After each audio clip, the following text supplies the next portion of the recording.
Добрый день, уважаемые коллеги! Вас приветствует Коми-Республиканский институт развития образования.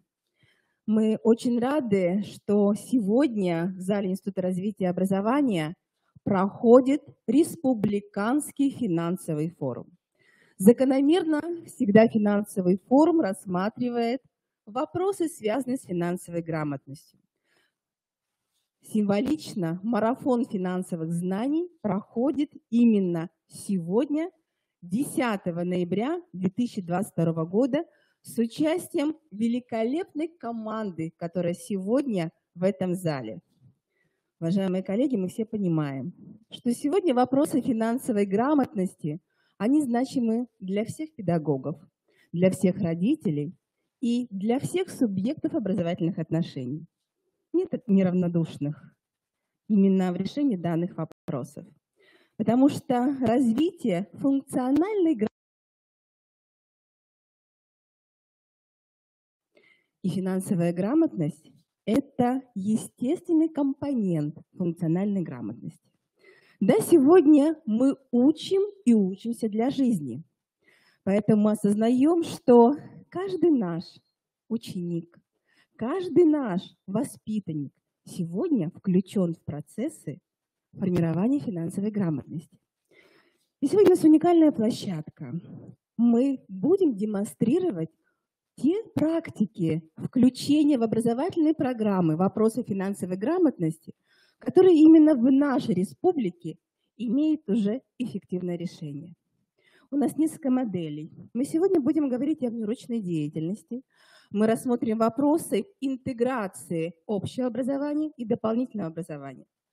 Но самое важное, перед вами сегодня выступят те, кто формирует процесс именно образовательного результата, который важен для каждого из нас.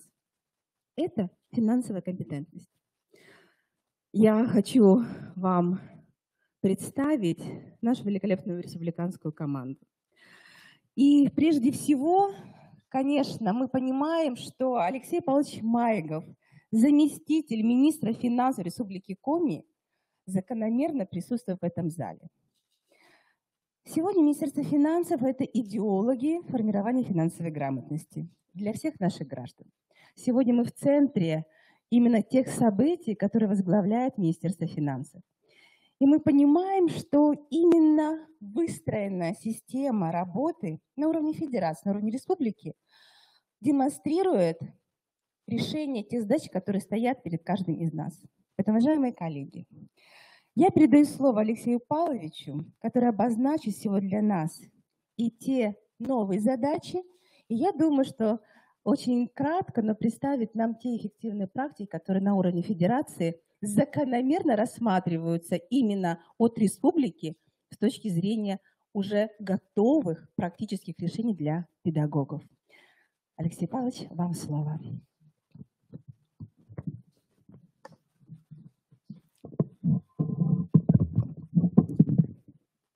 Спасибо большое этому замечательному заведению, образовательному институту непрерывного образования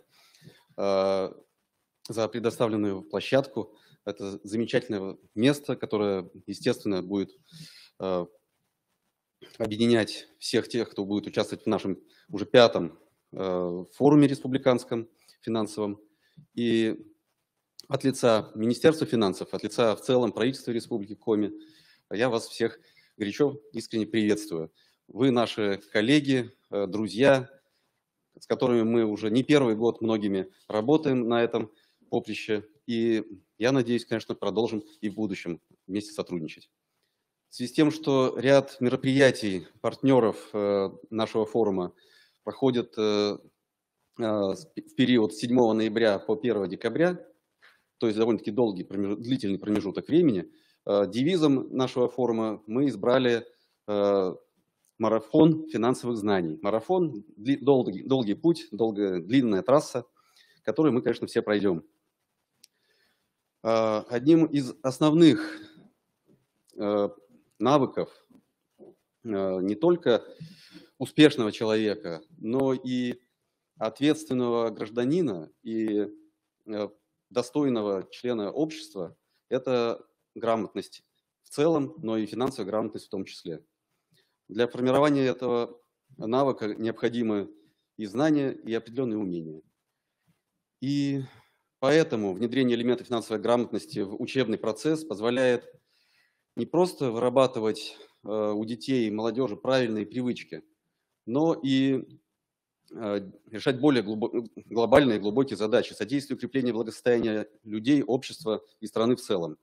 И в этой связи мы в очередной раз посвящаем площадку форума вопросам финансового просвещения и образования. И в этой связи, в этом связующим звеном, которое несет это знание подрастающему нашему замечательному поколению, которое, конечно, и активное, и бойкое, и умное, но без связующего звена в лице педагогического сообщества, учителей, воспитателей, конечно, это немыслимо.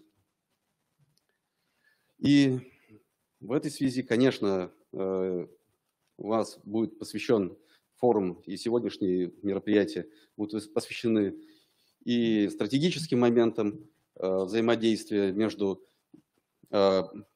органами исполнительной власти и, собственно говоря, педагогами и детьми, и между и практики, конкретные практики, которыми владеют наши наставники в этой области. И в то же время, вот, с точки зрения правительства Республики Коми, у нас вот сейчас заканчивается в следующем году программа повышения финансовой грамотности. Срок ее подходит к концу. Мы достигли, конечно, высоких результатов, и это подчеркивается и на федеральном уровне. Мы недаром по финансовой грамотности в лидерах в стране, не первый уже год. И в то же время мы, конечно, понимаем, что еще много надо и пройти пути. И чтобы пройти его не как-нибудь, а организованно, программа повышения финансовой грамотности будет продлена до 2030 года. Мы над этим как раз сейчас работаем. Мы продолжим информировать общественность, заинтересованных людей о ходе программы, о лучших практиках на нашем сайте, на сайте наших сотрудничающих с нами организаций, КРИРО, Академии госслужбы, всеми доступными способами, на портале официальной финансовой грамотности. Будем информировать и о практиках, и о достижениях, и о тех лучших педагогах, которые достигли наивысших результатов. По возможности мы, конечно, будем их всячески поощрять в их начинаниях. Надеемся, что сегодняшние мероприятия помогут, облегчат ваш нелегкий труд в рамках уже федерального государственного образовательного стандарта, который вы несете, и финансовую грамотность теперь тоже. Так что позвольте мне пожелать от имени правительства и от своего собственного имени, поскольку занимаюсь финансовой грамотностью с коллегами уже не первый год, позвольте вам пожелать удачи, успехов, новых знаний, практики конкретные. Я думаю, коллеги поделятся и то, как нас видят на федеральном уровне, и то, как мы видим себя сами, и то, как нас представляют коллеги из других субъектов. Как обычно, мы это все расскажем. Спасибо большое за внимание. Спасибо, Алексей Павлович, за теплые слова, за те надежды, которые вы в нас вселили. Да, мы будем стараться. Да, и теперь мы предлагаем начать первую нашу сессию сегодняшнюю, да, внедрение элементов финансовой грамотности в образовательные программы всех уровней. И слово для выступления уже предоставляется Кузьминой Елене Александровне, эксперту дирекции финансовой грамотности, научно-исследовательского НИФИ, это научно-исследовательский финансовый институт Минфина России, город Москва. Елена Александровна, вам слово. Добрый день, коллеги. Слышно ли меня? Все ли хорошо? Слышно. Нам слышно. Замечательно. Я надеюсь, что получится подключить мою презентацию. Я поздравляю коллег и с тем, что вы уже 5-й раз проводите такое масштабное, значимое мероприятие. Оно значимо не только для вас, оно значимо и для нас, для дирекции финансовой грамотности. Мы традиционно в нем участвуем, будем дальше продолжать поддерживать нашу с вами совместную работу. И действительно, вы сегодня сказали о том, что Республика Коми относится к лидерам финансового просвещения в Российской Федерации. И еще раз поддержу мысль о том, что очень много еще, коллеги, предстоит нам с вами вместе сделать. Так устроена наша жизнь, так устроены процессы, которые идут, что меняется все очень быстро, меняется динамично, и не всегда мы успеваем за этими изменениями с точки зрения методической подготовки, с точки зрения наличия материалов. Ну и кто такой учитель? Человек, который учится всю жизнь сам. И в этом плане финансовая грамотность, наверное, это еще более сложная дисциплина, с которой мы работаем. Это дисциплина, которая формирует и наши внутренние отношения, наш внутренний опыт, нашу внутреннюю культуру. И, соответственно, вот это соединение внутренних установок преподавателя, знаний, которые он транслирует, тех методик, которые он применяет, это является необходимой составляющей, чтобы наши ребята успешно получали финансовые знания через всю жизнь. Уважаемые коллеги, я постараюсь сегодня в своем выступлении дать вам новые вводные, новую статистику, новые данные. Я знаю, что вы всегда ищете аналитику, поэтому самые свежие данные, которые у нас есть, сейчас вам представлю. Что у нас сейчас происходит? Происходит рост заинтересованности граждан по данным исследования, которые мы проводили в августе. Исследование социологическое, компания проводила «Оно диалог» по нашему заказу.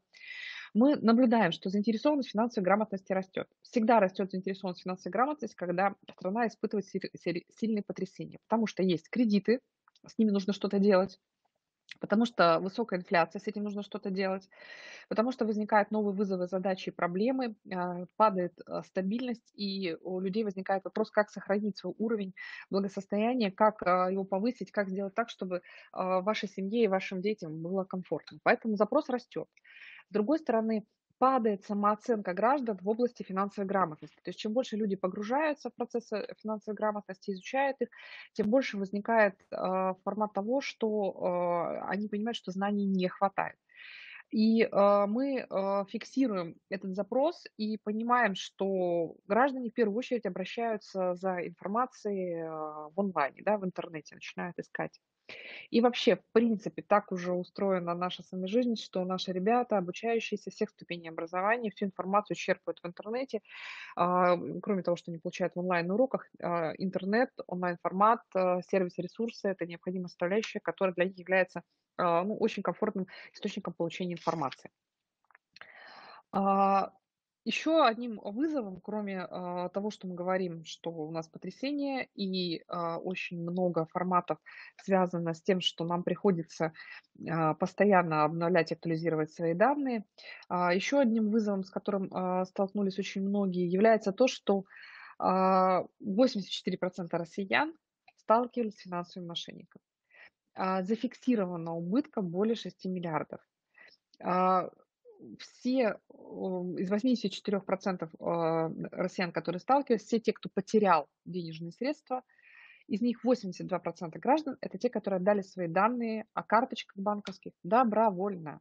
Любая система защиты, самая надежная дверь, самая надежная информационная безопасность, она уязвима перед человеком. Если вы сами откроете дверь, если вы сами передадите свои данные, ничего не поможет. Поэтому, когда мы говорим про вызовы, которые нам диктует современная действительность, мы говорим про то, что единственным способом, деятельным способом защиты граждан от того, чтобы они не теряли в трудное время денежные средства, пытаясь их каким-то образом сберечь. Мошенники, они же действуют на новостной повестке, они очень активно включались в форматы того, когда говорили, что ваш банк попал под санкции, срочно спасайте деньги, и куча-куча других информационных повесток, которые были, тут же отыгрывались мошенниками через мощную социальную инженерию. Что хочется сказать в отношении финансовых мошенничеств как вызова, который сейчас, с которым работает Центральный банк, с которым работаем мы. Во-первых, Центральный банк с 1 января получил возможность самостоятельно блокировать сайты, в которых есть признаки финансового мошенничества. Во-вторых, они имеют право блокировать телефоны, с которых идут обзвоны, настойчивые звонки с попыткой выманить денежные средства у наших граждан. Плюс стали фиксироваться и блокироваться операции, когда человек приходит и снимает неожиданно какую-то сумму денег. Служба безопасности банка звонит, останавливает. И еще одна история. Банки стали фиксировать, когда получатель в сомнительном формате начинает получать большие суммы или там маленькие суммы большим потоком. И у банков есть право блокировать получателя денежных средств, блокировать его карту, блокировать его счет, если там есть признаки сомнительных операций. Деятельность большая, но без финансового просвещения, без включения осознанного отношения к мошенникам здесь трудно достигнуть каких-то значимых результатов. Что значит осознанно? Против звонков, когда звонят там ребятам, звонят молодым ребятам, звонят взрослым гражданам, которые являются не очень сведущими в цифровом пространстве, против этого человека, которому позвонили, работает целая команда. Команда социальных инженеров, команда психологов, команда маркетологов. Вы пытаетесь противостоять самостоятельно. Поэтому единственный способ защиты – это финансовое просвещение, это уход от этого диалога и наша с вами совместная работа. И таких вызовов у нас будет много. С пирамидами, с финансовым мошенничеством борются уже более 300 лет и будут бороться дальше. Но это те задачи, которые являются вечными задачами в области финансового просвещения граждан. Еще один вызов, про который мы все время говорим, это то, что нас с вами окружает огромное количество информации. Мы находимся в так называемом информационном шуме, постоянно новостного потока. Этот поток неконтролируемый, там есть псевдоинформация. И наши обучающиеся находятся в этом потоке еще больше, чем мы. То есть мы осознанно фильтруем каналы, они их не фильтруют. Или они фильтруют те каналы, которые являются в текущий момент популярными. Очень много мы говорим про цифровую гигиену, про безопасность в цифровой среде. Но все угрозы, они несут конечной целью выманить денежные средства у наших ребят. И сейчас большое количество финансовых пирамид находится в онлайн-играх. То есть мошенники шагнули вниз, они пошли к ребятам. Ребята просят у родителей деньги на донаты. Эти донаты потом сложным способом, но монетизируются мошенниками, воруют их аккаунты в играх, вступают с ними в переписку в Дискорде или переписку через социальные сети, давят, торопят, используют огромное количество приемов психологической, социальной инженерии. И очень трудно в этот момент ребенку поверить учителю, который говорит: ребят, не надо разговаривать, не нужно включаться в эти процессы, нужно просто выключать, нужно просто отходить. Там активность, там давление, там вот этот информационный шум, к которому он привык. То есть многие ребята говорят о том, что им на уроках уже становится скучно, потому что на уроках нет такой сменяемости картинки, такой сменяемости звука, событий, атмосферы, запросов информации, каких-то вот этих всплесков. И это то, с чем мы сейчас работаем, и мы понимаем, что единственный инструмент, когда мы можем ребятам что-то донести в свободной форме, это интеграция нас в какие-то креативные индустрии, это мультфильмы, это фильмы, это онлайн-игры и различные тренажеры, с которыми мы сейчас начинаем работать. То есть мы не можем противостоять вот этому цифровому формату в том блоке задач, который мы решаем, но мы можем встроиться с достоверной, с надежной, с хорошей, качественной информацией в те форматы, которые для ребят приемлемы, для которых они комфортны и привычны. К чему я сейчас, прежде чем перейду к содержательным, где что посмотреть и на что обратить внимание вам как педагогу, к чему я хочу вас пригласить поучаствовать, к каким проектам, каким мероприятиям, приобщиться. Уже сейчас стартует у нас Всероссийская неделя финансовой грамотности. Мы очень надеемся на то, что вы традиционно принимали и в этом году примете активное участие. Будет Финзош-фестиваль. Мы этот Финзош-фестиваль традиционно делаем в онлайне, с различными форматами. Ориентир, как всегда, семья, скорее больше уклон на детей. Более подробную программу мы доведем до вас, если ее нет.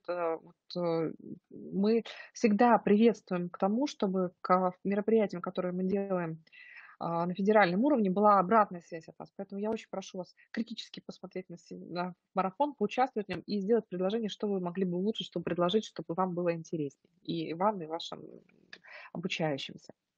В конце ноября мы будем проводить практический семинар про эффективные инструменты информационной кампании, просвещение, как выстраивать коммуникации, как работать в соцсетях, с какими диалогами общаться. В ноябре же стартует огромная кампания социальной рекламы «Стоп мошенник». Мы будем рекламировать ее везде. Это будет и радио, и телевидение, и онлайн, крупнейшие площадки. Мы подготовили огромное количество карточек про современные виды мошенничества и способы защиты от этих мошенничеств. Эти карточки вы можете использовать в своей профессиональной деятельности. Можно, кроме того, там мы собрали огромное количество кейсов, мы спрашиваем, как сталкивались люди, эти кейсы реальные, как они действовали, разбираем, в чем была та или иная ошибка, и мы даем выход, что делать в той ситуации, когда тебе позвонили мошенники, как повести себя социально активно в этой ситуации. Коллеги, мы все помним, что мы работаем в рамках стратегии повышения финансовой грамотности. Стратегия повышения финансовой грамотности завершается в 2023 году. Но в 2023 году работа по финансовой грамотности не завершается. Мы перешли к формату государственной программы. Программа действует до 2030 года. Это программа Минфина России. Название программы представлено на слайде справа. Все регионы на основании федеральной программы будут продлевать региональные программы, и мы будем продолжать работать вместе с вами как минимум до 30 года. Это вот этот горизонт планирования, который у нас с вами уже точно совершенно обозначен. В этом горизонте планирования стоит такая задача, которая совершенно привычна для любой образовательной системы: создать систему и инфраструктуру непрерывного образования и просвещения населения или граждан, правильно говорить, в сфере финансовой грамотности. Образование через всю жизнь, начиная с дошкольного возраста и актуализируя информацию, которая необходима для наших граждан на всем протяжении всего периода. В этом году мы проводили мониторинг, и по результатам мониторинга Республика Коми показала очень хорошие показатели внедрения финансовой грамотности в образовательный процесс. Мы благодарим вас за активную работу. Мы понимаем, что это командная работа, и работа каждого в этой ситуации важна. С другой стороны, мы со своей стороны, мы понимаем, что нам нужно с вами выстроить системную методическую поддержку и с точки зрения содержания финансовой грамотности, и с точки зрения методик преподавания финансовой грамотности и инструментов работы. В декабре прошлого года была обновлена рамка компетенций, в ней появились две новые темы. Они вошли во все направления, которые относятся к финансовой грамотности, представлены на слайде. Это финансовая безопасность и инициативное бюджетирование. Рамка компетенций теперь будет пересматриваться на межведомственной комиссии раз в год. Мы поняли, что обновление предмета и содержание финансовой грамотности должно быть чаще, чем раз в 5 лет.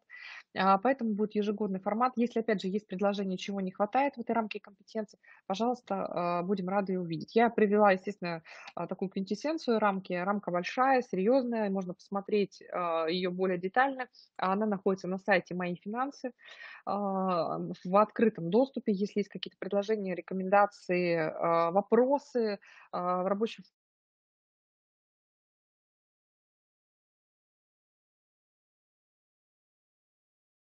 дальше.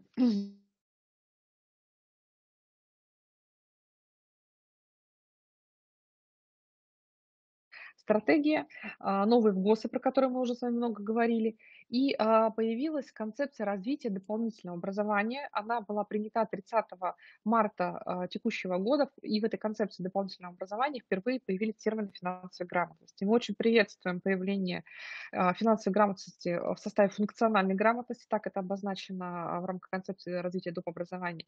Очень надеемся, что это даст новые возможности и нормативные основания для развития финансовой грамотности на всех, скажем так, образовательных моделях и дополнительном образовании, неурочной деятельности, основном образовательном процессе.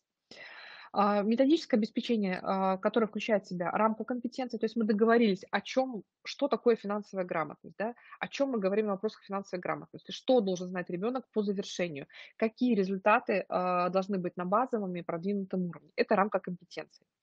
К рамке компетенций есть учебники по финансовой грамотности. Они вошли в перечень УМК для обучающихся общеобразовательных систем, которые рекомендованы Министерством просвещения, простите. Эти учебники есть в электронном виде. Мы в этом году запускаем контракт на их обновление. Высшая школа экономики будет заниматься их обновлением. И дальше они будут обновляться. Сейчас это учебники, которые были изданы в 2019 году. Они не потеряли своей актуальности, но требуют уже обновления в некоторых частях. Это будет электронный формат. Мы, конечно, печатать их не будем, все ссылочки я сейчас чуть позже дам, но ОМК есть со 2 по 11 класс. Очень большое количество вспомогательных интерактивных материалов и цифровых образовательных ресурсов существует и функционирует, тоже про них чуть подробнее скажу. Мы продолжаем наращивать систему повышения квалификации педагогов через федеральные методические центры. Продолжается развиваться всероссийские олимпиады, есть уровневые олимпиады, есть олимпиады, которые с платформы Учи.ру уже позволяют привлекать ребят со 2 класса. Некоторая состязательность, она всегда является мотиватором для развития финансовой грамотности. Более того, мы продолжаем вот эти большие федеральные мероприятия, как Всероссийские недели финансовой грамотности, недели сбережений, и развиваем цифровые ресурсы, социальные медиа, финансовое просвещение, таких сообществ, как ВК, Телеграм-канал и так далее. Варианты использования финансовой грамотности в образовательных программах, я уверена, коллеги, вы уже неоднократно это обсуждали. Я просто оставлю этот слайд на то, чтобы потом у вас был, после того, как мы будем рассылать презентацию. Я хочу остановиться на том, как мы работаем с тем, чтобы финансовая грамотность оказалась в нужное время в нужных руках. Мы интегрировали ресурс «Мои финансы» в систему брендов полезных для гражданина от государства. То есть разделы, касающиеся финансовой грамотности, есть в разделе «Мои документы», «Мой район», «Моя поликлиника», «Мой бизнес», «Моя работа». Мы интегрировали туда инструкции, специальные материалы, которые, то есть человек захочет искать работу, да, и у него информация по финансовой грамотности, то есть как не стать жертвой финансового мошенничества при поиске работы в интернете, или как оформить льготы, или как управлять семейным бюджетом, как оформлять кредиты, когда меняешь работу и так далее. Если мы говорим про то, что мы заходим на ресурс «Мой район», мы применяем инструмент инициативного бюджетирования, показываем, как гражданам развивать свою территорию, используя инструменты финансовой грамотности. Ну и так далее. То есть можно говорить и про мой бизнес, и про мои документы, и про мою поликлинику. Про мою поликлинику это отдельная история, потому что там есть информация, как оформить инвалидность, как получить льготы, которые вам положены. Я вот в настоящий момент хочу сказать, что много было запросов на то, как работать с детьми с ограниченными возможностями здоровья. Мы в этом году, когда собирали лучшие практики по стране, даже специальную номинацию такую ввели. И сейчас уже мы завершаем разработку методических рекомендаций по работе с детьми с ограниченными возможностями здоровья. То есть там особенность стоит в том, этих материалов, тоже чуть позже про это скажу, что мы аккумулировали все наработки, которые есть в стране, вот в этом едином методическом пособии. Мы понимаем, что очень сложно быть актуальным при проведении занятий финансовой грамотности, потому что очень много меняется в цифровой среде и финансовой среде. Поэтому специально создан портал моифинансы.рф.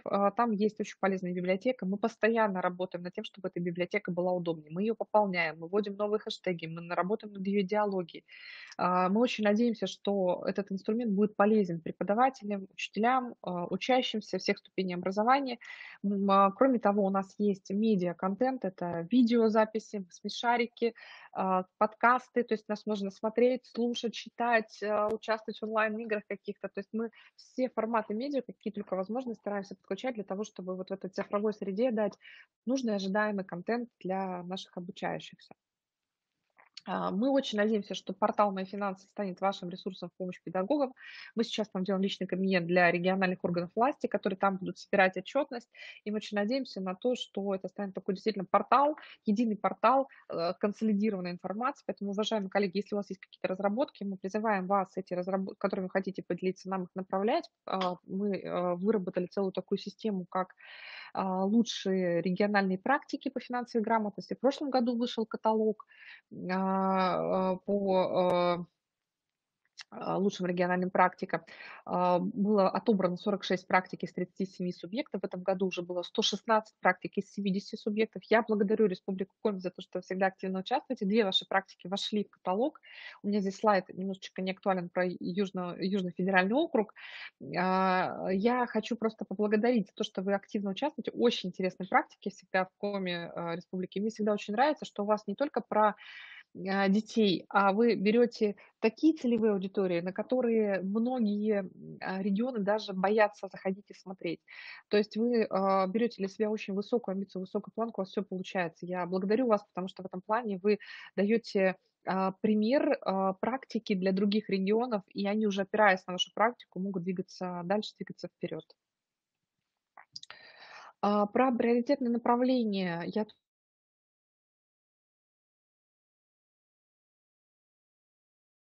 я прошу вас просто потом ознакомиться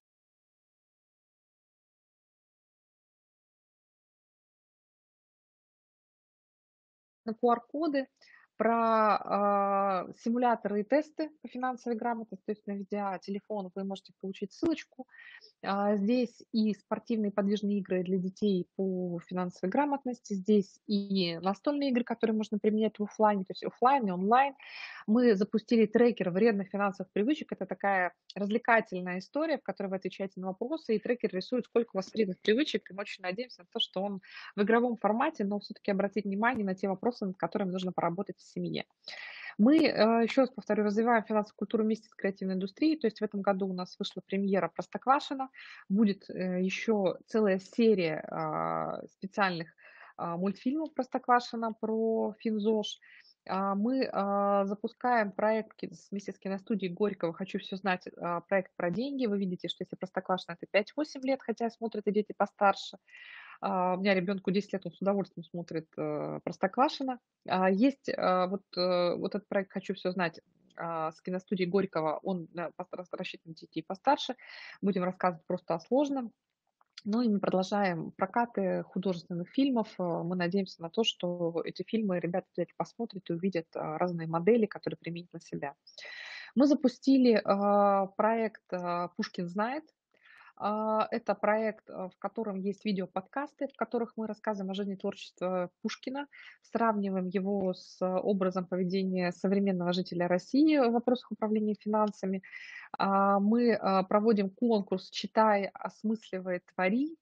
Это возраст аудитории 14+. Мы очень надеемся на то, что этот проект вами будет поддержан, будет вам интересен. Я благодарю партнера Почта Банк, который оператор Пушкинских карт, он включился в этот проект. Очень надеемся на то, что эта работа будет дальше полезной и интересной для вас.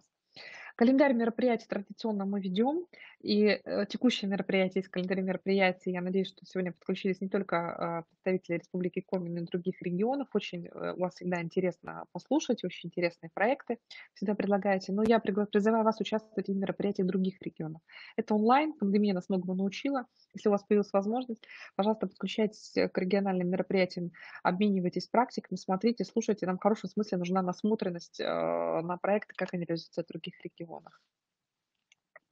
Если еще не подключились в наше пространство Финзош в ВКонтакте и в Телеграме, я рекомендую подключиться, потому что очень много полезной информации, которую вы можете просто брать и использовать в презентационных материалах, в кейсах для школьников. И всегда актуальная информация, все, что происходит новое в законодательстве, новое на финансовом рынке, мы реагируем мгновенно, практически там, в течение суток-двое появляются карточки, разъясняющие те или иные изменения. Это телеграм-канал, коллеги. Особенный вопрос, над которым мы сейчас работаем, это как просвещать детей с ограниченными возможностями здоровья. Здесь есть два основных вызова. Первый вызов, как правило, это дети, которые живут в закрытых специальных образовательных учреждениях, либо это дети, которые имеют трудные социальные контакты в силу ограниченности подвижности, либо интеллектуальных нарушений. И в этом направлении проведена системная работа со специальными структурами. Сейчас вот я вам рассказывала про методические рекомендации, мы отдали их на рецензирование Всероссийской ассоциации инвалидов. Она с различными нозологиями. Что в этих методических рекомендациях? Первое, хочу сказать, что, во-первых, они ориентированы, уважаемые коллеги из Министерства финансов и Министерства образования, они ориентированы на организаторов вопросов финансового просвещения в регионе для различных целевых аудиторий. То есть там первое, что есть, это как интегрировать эти вопросы в региональные программы. Второе, какие есть курсы, подходы методической поддержки и развития волонтеров, методистов, преподавателей, социальных работников. Второй блок – это сами материалы для различных нозологий, для детей с нарушениями или с ограниченной возможностью здоровья, либо с инвалидностью. Мы понимаем, что это особенная аудитория, на которую нужно обращать внимание особенно, и нужны другие подходы. И мы саккумулировали эту информацию. Я очень благодарю те регионы, которые прислали нам большое количество наработок. Они тоже вошли в эти методические рекомендации, тоже можно ознакомиться, посмотреть. Мы очень надеемся на то, что эти методические рекомендации и наша с вами совместная работа, мы, надеюсь, проведем ряд семинаров совместных, дадут новый виток в развитии методической поддержки и перезапустят образовательный процесс. Коллеги, что еще хочу рассказать про наши подходы. Вот я еще раз, как говорится, много раз не бывает, повторю, где взять учебники по финансовой грамотности. Коллеги задают вопрос, что это только в онлайне, их можно скачать. Вы можете зайти на наш сайт «Мои финансы» и скачать. 5-7 класс, там методические рекомендации. Они сейчас прошли все аккредитацию, мы выложили, пожалуйста, заходите в нашу библиотеку, скачивайте эти учебники. Используйте их в своей работе, там, если нужно что-то распечатать для уроков и так далее. Все эти учебники оснащены анимированными презентациями, поурочными разработками. Это все есть в школе Мэш. Там единственное, что сменились ссылки. Я прошу просто внимательно смотреть. То есть они все есть, просто немножечко изменились ссылки. Коллеги, еще что у нас появилось нового, на что хочу обратить внимание. Мы разработали отдельную программу повышения квалификации для педагогов начальной школы. То есть раньше у нас не было такой программы. Ее разработал РАНХИКС, успешно пробировал в Калининграде, очень хорошие получили результаты. В онлайне уже можно подключаться к этой программе. Специальные методики для начальных классов. Мы с вами понимаем, что 2-4 класс, 2-4 – огромный разрыв. И здесь очень важно, чтобы мы надеялись, применяли те методики, которые эффективно работают в других регионах. Еще, коллеги, я хочу выступить с таким маленьким предложением. Высшая школа экономики стала проводить федеральный конкурс методических разработок. Одно из условий включения в этот конкурс – это то, чтобы был обязательно организован на уровне региона региональный этап. Я знаю, что у вас есть прекрасный конкурс инновационных педагогических разработок в сфере финансовой грамотности. Мне кажется, если вы интегрируетесь в федеральный конкурс и победители вашего конкурса уйдут на федеральный уровень, это будет только в плюс и возможность коллегам проявить себя не только на уровне региона как лидеров, но и на уровне Российской Федерации. Но это из тех новаций, которые вот у нас появились. Анимированные презентации, пожалуйста, 75 уроков, вот QR-код, ссылка, открывайте. Для СПО специальный перечень учебники не введены. Есть разработки. Сейчас вот буквально нам прислали на рецензирование онлайн-курс Сургутского федерального университета, Сургутского университета, не федерального университета, это им там будущее развитие. Сургутский университет разработал совместно с авторами из МГУ и федеральных методических центров РАНХИКС учебник для студентов среднепрофессионального образования. Они его скоро будут презентовать. Я думаю, что можно будет тоже подключаться к этому направлению подготовки. Но с СПО немножечко попроще, потому что там есть универсальная компетенция, которая включена в финансовая грамотность. Но очень надеемся на то, что все разработки, которые новые появляются на уровне регионов, мы будем тиражировать и использовать в хорошем таком формате взаимного обмена. По урочной разработке МЭШ, пожалуйста, коллеги, ссылка, на которую давали. Мультфильмы, смешарики, тоже ссылка. Очень интересные, всегда можно пересматривать бесконечно. Обучающие сериалы тоже ссылка. Это скорее, знаете, вот на то, чтобы у вас просто это было. Ну и про олимпиады. Традиционно олимпиада Высшей школы экономики, она стартует в сентябре, в октябре. Это уровневая олимпиада, позволяет учиться получить баллы при поступлении на определенное направление подготовки. Аналогичная олимпиада есть и у РАНХИКС, и у Российской экономической академии имени Плеханова, это наш еще один методический центр. И появилась олимпиада, которая поддерживается Минфином. Это олимпиада УЧРУ со 2 по 11 класс. Здесь указаны даты старые, но она традиционно будет идти. И олимпиада для студентов МГУ. Она дает льготы при поступлении в магистратуру МГУ на экономический факультет. Тоже очень надеемся, что будет полезно. Коллеги, что еще не сказала? Я пропустила в своих слайдах, каюсь, и буквально последний тезис, который сейчас сообщу. У нас появился еще один методический центр. Он работает на базе Российской экономической академии университета имени Плеханова. Он направлен, эта академия, этот методический центр направлен на то, чтобы готовить тьюторов, консультантов, которые будут обучать поколение серебряного возраста или граждан пенсионно-предпенсионного возраста, социально уязвимых категорий граждан. Все остальные методические центры продолжат свою работу в прежнем формате до 2023 года включительно. Дальше мы будем переформатировать работу методических центров. Методические центры не будут учить учителей, они будут учить, скорее всего, гипотеза, они будут учить методистов в регионе, и в регионе уже будут обучать педагогов. Уже на рамках институтов развития образования или университета, как у вас, институт развития образования, скажем так, университет повышения квалификации педагогических работников. Уважаемые коллеги, у меня на этом мое сообщение завершено. Я еще раз вас благодарю и поздравляю с таким значимым мероприятием для вашего региона, для нашей страны. Очень надеюсь, что если есть возможность задать вопросы, что вы мне их зададите. Спасибо, Лена Александровна. На самом деле приятно было слышать, да, такие приятные слова о нашем регионе.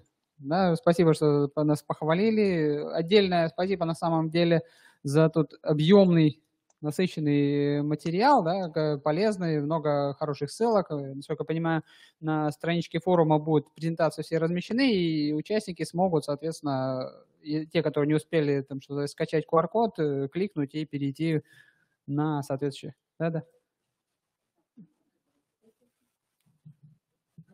А можно подойти?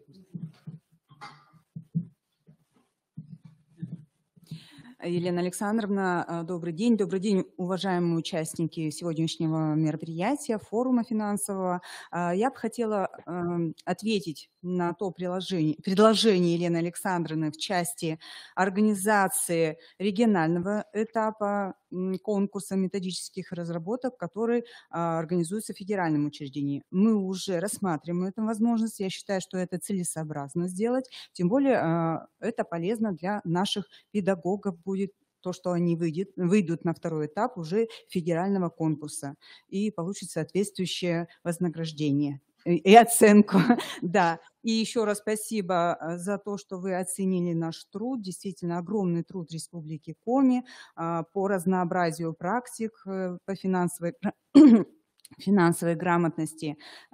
Спасибо вам огромное. И еще раз отмечу, что все презентационные материалы сегодняшнего и завтрашнего дня, прошу прощения, все материалы будут размещены на портале повышения финансовой грамотности Республики Коми. Все, внимательно изучайте и используйте в работе. Спасибо, Наталья Валерьевна. Да, и мы тогда переходим к следующему докладчику. Да, у нас следующим будет Лачан Сергей Александрович, первый заместитель директора Ассоциации развития финансовой грамотности, доктор экономических наук, профессор финансового университета при правительстве Российской Федерации, титульный член Российской академии естественных наук. Сергей Александрович, вам слово. Да, здравствуйте, коллеги. Прям так обозвали страшно, что самому аж неудобно. Да?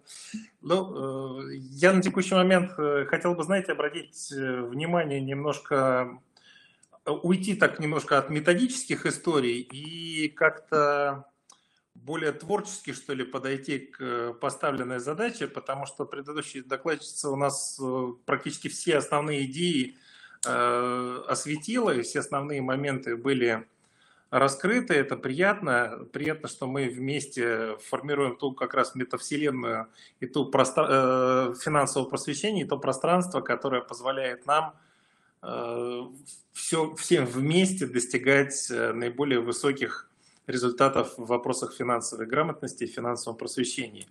Коллеги, мы прекрасно видим, что эта работа ведется не зря, что у нас итоговый индекс финансовой грамотности растет, это видно по измерениям. Мы ожидаем там в ближайшее время свежих измерений, и от этого будет понятно, как двигаться дальше.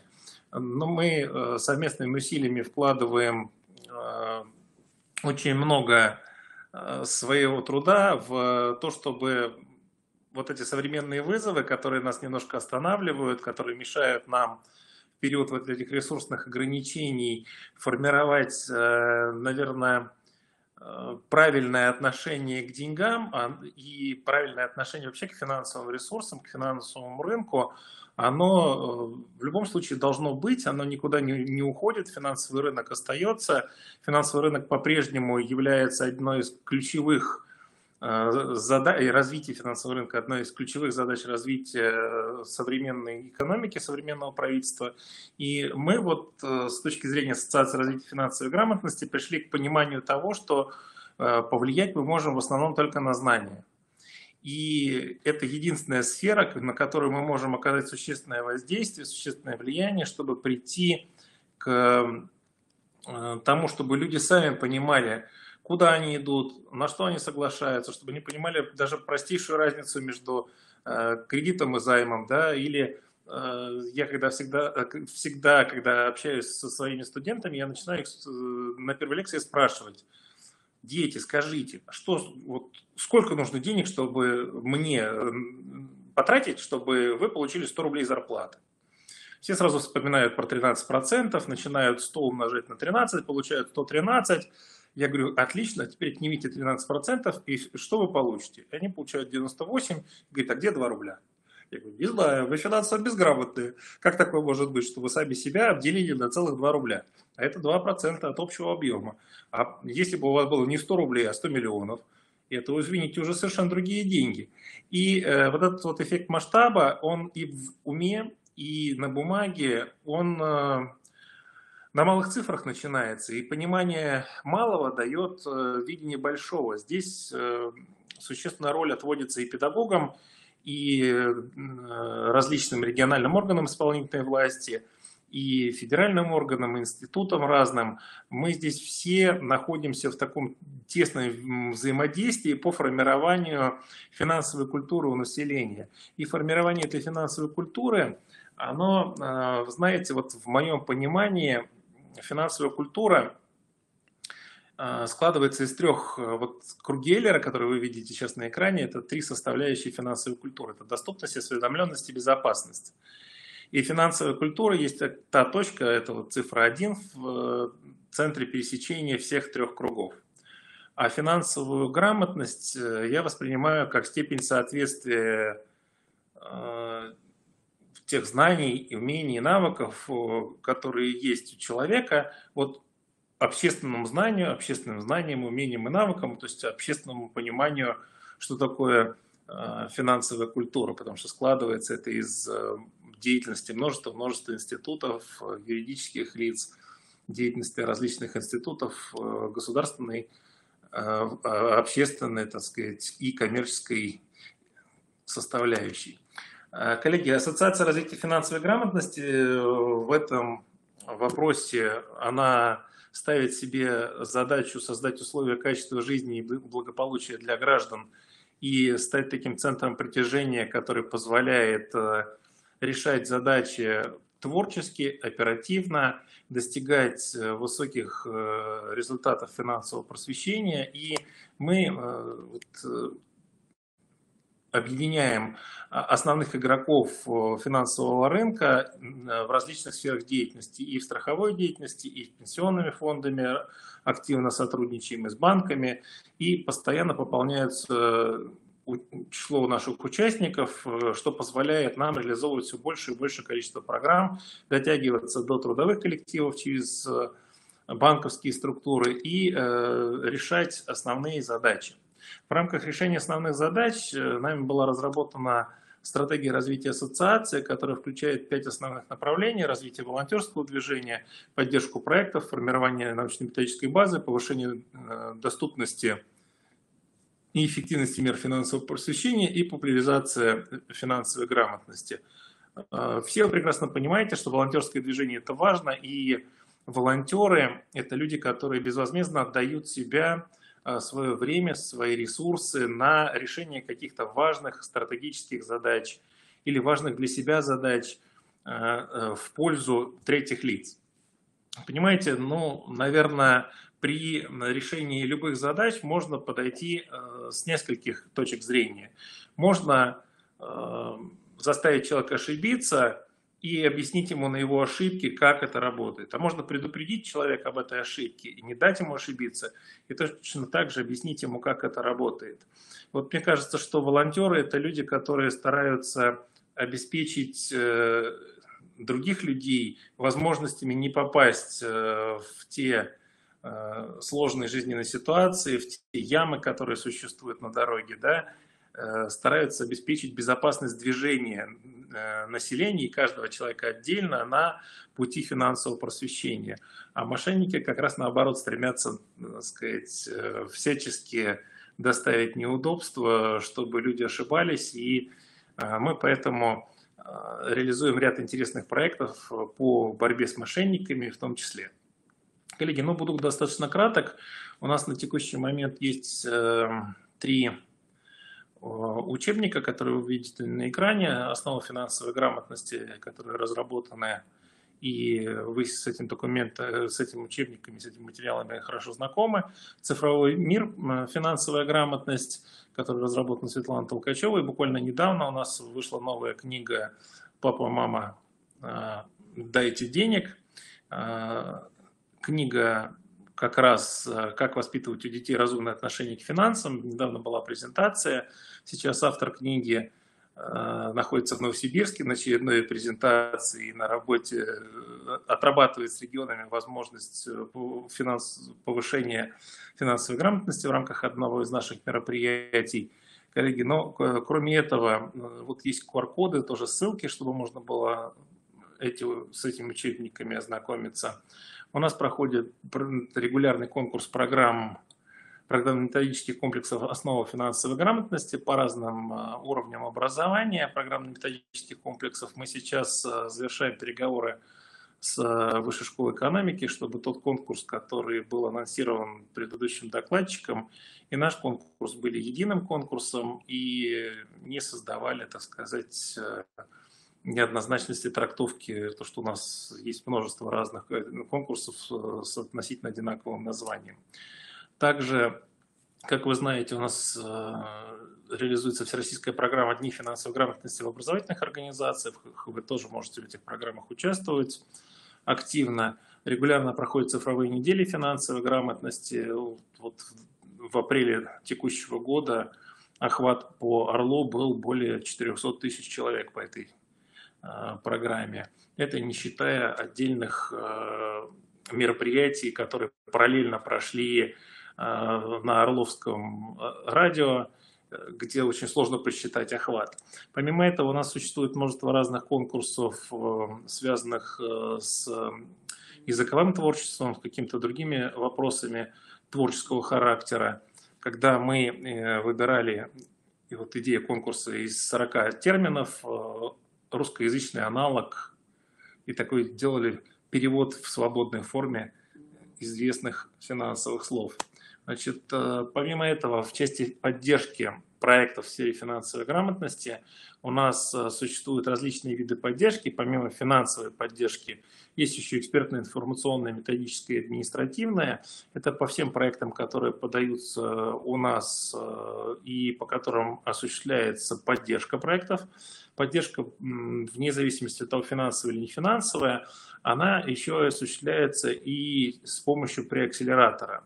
Преакселератор, когда мы понимаем, что команда пришла с интересной идеей, но идея немножко не дотягивает, мы эту историю усиливаем, диагностируем команду, сопровождаем, разрабатываем. И таким образом было реализовано много интересных проектов, в том числе и акция «Расскажи бабушке», и Всероссийский чемпионат по финансовой грамотности, интернет-лига по финансовой грамотности в Санкт-Петербурге и ряд других проектов. Мне хотелось бы обратить ваше внимание на проект «Мошеловка», который с участием волонтеров реализует ряд задач по предупреждению работы мошенников, чтобы мошенники, так сказать, с нами, чтобы мы могли противостоять тем инструментам социальной инженерии, которые мошенники активно используют при работе с населением.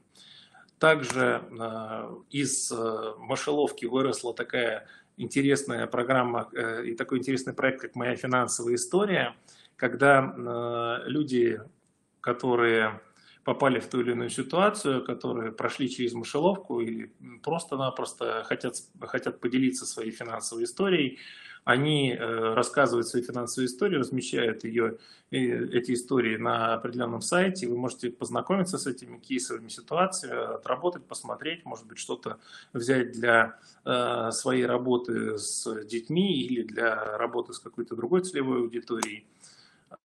Также у нас запущен интересный проект «Иммерсивная выставка территории финансовой грамотности», которая находится на финальной стадии открытия. И мы там создаем цифровое пространство по финансовой грамотности, да, и вопросы финансового просвещения, и музей, и интерактивная выставка, и различные вот эти инструменты, и различные ведущие финансовые организации, в том числе наши учредители, будут представлены на этом пространстве. Тоже можете зайти, ознакомиться, на какой стадии и как это сейчас работает. Коллеги, вот есть некоторая статистика по данным проекта «Мышеловка» на основе обращения граждан, которые мы получили буквально недавно. И эта статистика, я по ней буквально пробегусь 30 секунд, как люди сталкиваются с мошенниками, да. Вот основное, это знаю номер телефона, увидел сайт и так далее, и так далее. На платформе «Мышеловка» реализован черный список подозрительных телефонных номеров и сайтов. Они доступны для проверки с помощью поиска на сервисе и передаются в надзорные органы. Вы тоже можете этим пользоваться. Соответственно, мошенники действуют либо от службы безопасности, от псевдобанка, от псевдомагазина, от псевдоброкера и так далее. Тоже вот есть некоторая статистика. И что они требуют совершить? Они требуют, так сказать, установить приложение на телефон, перевести деньги по чужим реквизитам. Это наша статистика, которую мы сейчас отработали вместе с проектом «Мышеловка». Ну и, коллеги, в завершение хотел бы сказать следующее, что у нас есть линия доверия, где эксперты отвечают на вопросы граждан, помогают им разобраться с поступившей информацией. У нас есть также некие анонсы достоверно о важном, где мы информируем население о ключевых событиях финансового рынка в разрезе интересов и защиты прав потребителей финансовых услуг. У нас также есть YouTube-канал, Telegram-канал, мы представлены в ВК, в Одноклассниках и активно там осуществляем свою деятельность. Я не буду сейчас детально останавливаться на всех этих вопросах и хотел бы в завершении сказать следующее, что вместе мы можем финансово просветить даже тех людей, которые не хотят финансово просвещаться. Не потому, что мы будем на них давить, да, а потому что они, увидев, как другие двигаются в этом направлении и какие преимущества они от этого получают, они тоже захотят к нам присоединиться. Поэтому мне кажется, что мы идем с вами верным курсом. Если мы совместно с НИФИ, Минфина, совместно с Банком России, с Министерством финансов, с нашими региональными центрами, с федеральными центрами финансовой грамотности и вообще с активными волонтерами финансового просвещения решаем задачи формирования финансовой культуры и создаем эту культуру, то я считаю, что мы молодцы. Надо двигаться в этом направлении и надо развиваться и идти именно этим путем. А вам, коллеги, спасибо за то, что вы в очередной раз подняли вопросы финансового просвещения, что вы настолько активны в своем регионе, что на вас равняются. И спасибо вам за это, и спасибо, что пригласили и дали возможность пообщаться. Спасибо, Сергей Александрович. Было приятно услышать, в том числе слова благодарности в наш адрес. Наталья Валерьевна, единственное, хотела немножко прокомментировать некоторые аспекты вашего доклада. Поругать или похвалить? Я думаю, похвалить. Конечно, похвалить. Еще раз огромное, Сергей Александрович. Действительно, опять же, полезная очень информация. Еще раз повторюсь, коллеги, в чате есть ссылка на портал повышения финансовой грамотности, где все презентации с ссылками, с QR-кодами будут размещены. Пожалуйста, используйте в своей работе. Это вам в помощь. В свою очередь хочу отметить. Сергей Александрович показывал книгу «Мама, папа, дайте деньги», да, и QR-код на нее вроде, да? Да, было такое. Да, сегодня состоится родительское собрание с автором этой книги. Оно состоится в 18:30 дистанционно. Потому что автор в Новосибирске. Да. Ольга Андреева. давний наш партнер, она часто участвует в наших мероприятиях. И родительское собрание уже не первое, уже второе. Поэтому, уважаемые коллеги, обращаю внимание, акцентирую внимание на этом мероприятии, тоже подключайтесь, доведите эту информацию до родителей и сами, как родители, тоже примите участие. Информация действительно полезная, интересная. Будьте активны тоже. Спасибо большое, Сергей Александрович, за участие. Спасибо, коллеги, до новых встреч. До новых встреч. И мы, на самом деле, Сергей Александрович, по сути, завершил нашу первую сессию, да, и мы приступаем практически сразу, да, ко второй сессии «Финансовое просвещение, инсайты опыта». И слово для выступления представляется Бабкову Ивану Николаевичу, заместителю директора по научно-методической работе средней общеобразовательной школы номер 35, город Сыктывкара, учителю истории и обществознания. Иван Николаевич.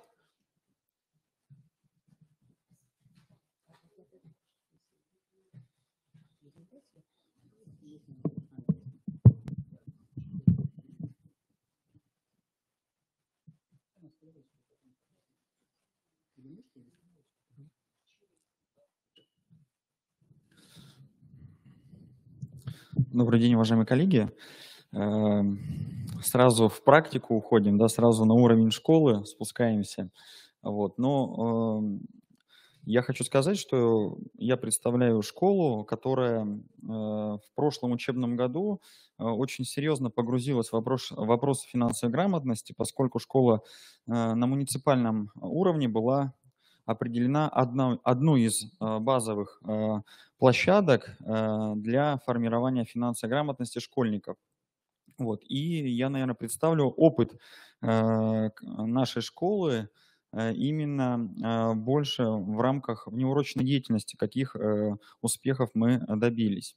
Вот. Дело в том, что мы в 2022 году, то есть в действующем году, мы провели несколько профильных смен на островах финансовой грамотности для учащихся 4-11 классов, и эти смены были реализованы в рамках деятельности детского оздоровительного лагеря с дневным пребыванием, который функционировал на базе нашей школы.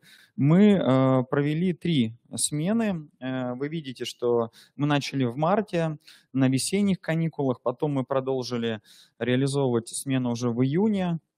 И, соответственно, недавно, буквально на осенних каникулах, мы провели еще одну профильную смену. В основном она охватывала возраст 4-7 классы. Конечно, достаточно, мы понимаем, что это разные дети, но мы все равно нашли все-таки общие вопросы для того, чтобы каждому учащемуся было интересно и познавательно. И сейчас как раз я об этом расскажу. Я расскажу в большей степени вот на примере весны, как мы все начинали, как мы все запускали. Вот. Нас, конечно, поддержал город, управление образования, Центр развития образования. Вот. У нас создалась такая рабочая группа учителей, которые реализовывали финансовую грамотность именно на площадке в рамках ДОЛ. Вот. И первая площадка у нас включала 19 человек. Вот. И мы буквально за 5 дней, вы видите, провели 20 таких образовательных мероприятий. Разные были форматы, они тоже представлены. Это и тренинги, и практикумы, и игры.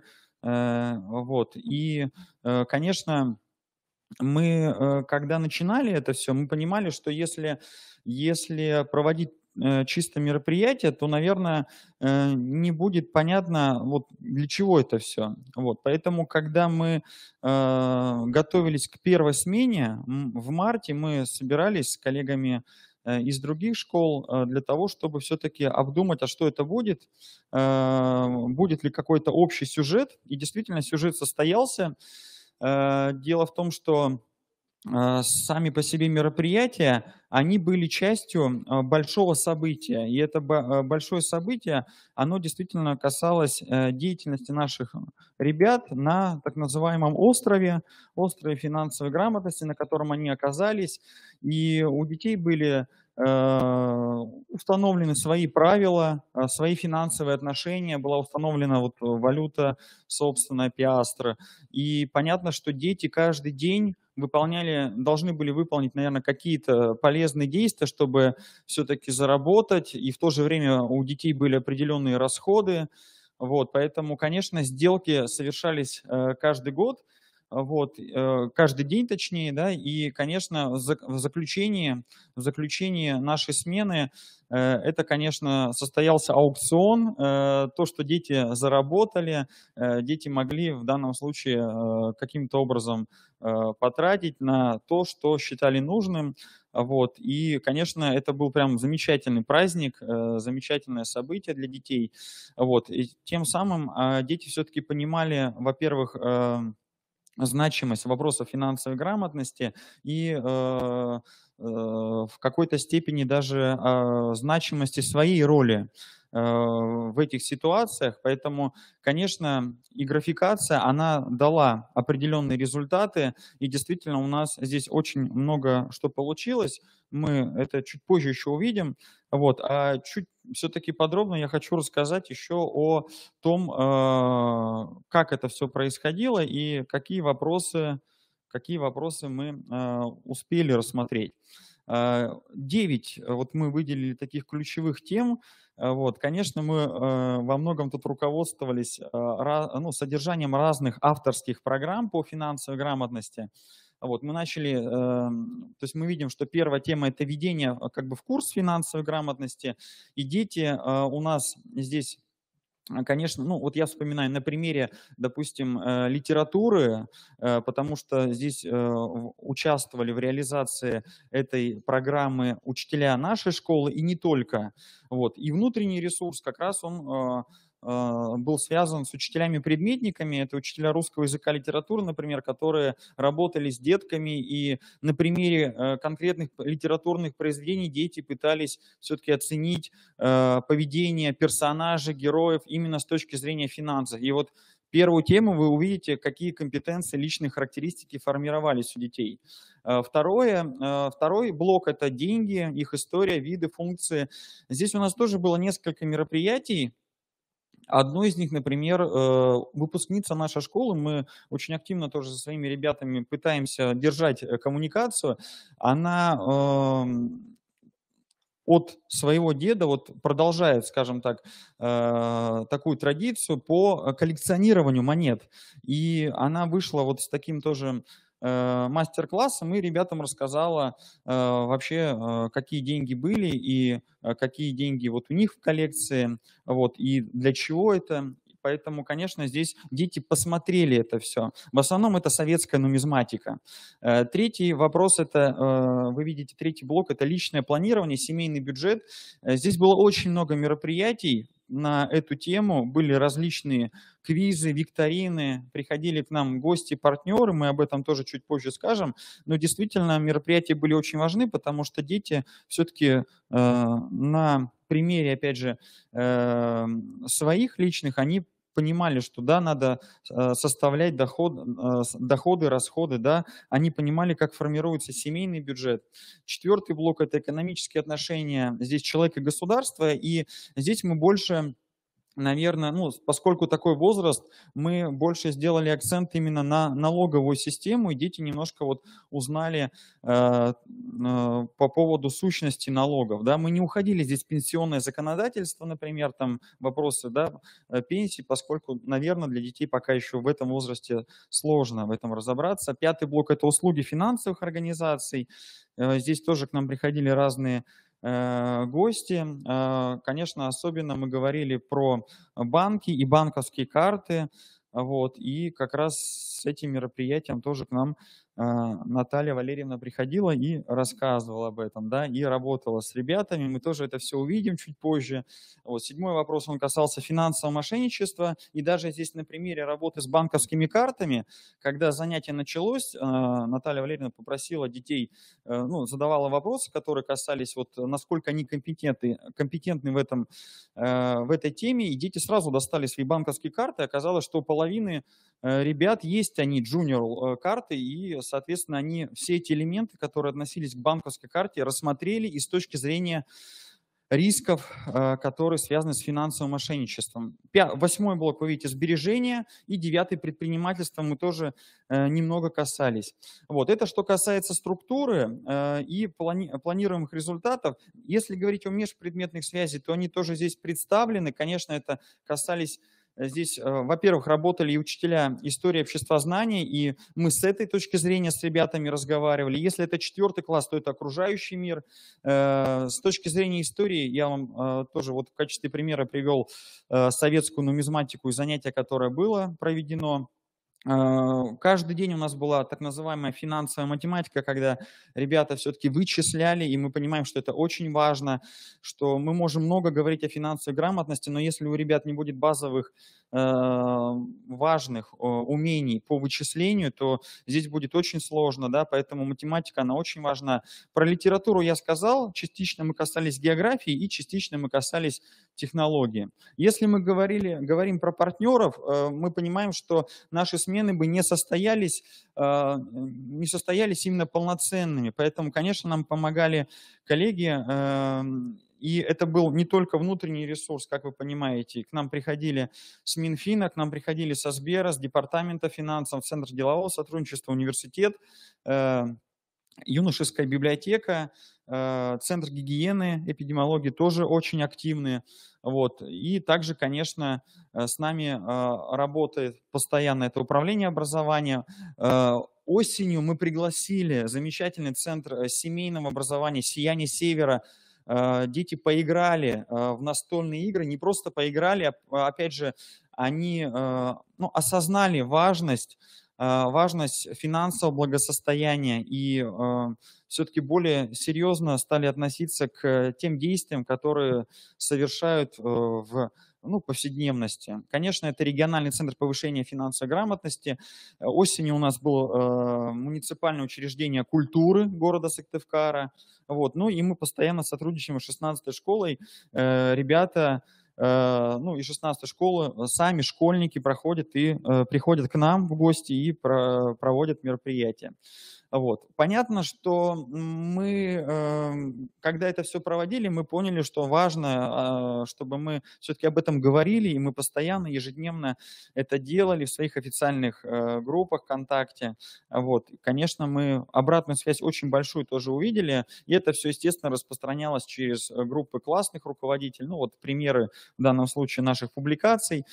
Вот. И, конечно, я хочу, наверное, закончить свое выступление таким очень приятным, интересным видеороликом. Если нам его включат, будет очень здорово, потому что та атмосфера, которая была у нас весной, летом и сейчас буквально, вот мы закончили неделю назад, она все-таки, вот этот ролик, он, в принципе, все передаст. Поэтому можно видеоролик включить?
У нас, ну, каждый, вот я сказал, что первая смена это 19 человек, у нас примерно 10-15.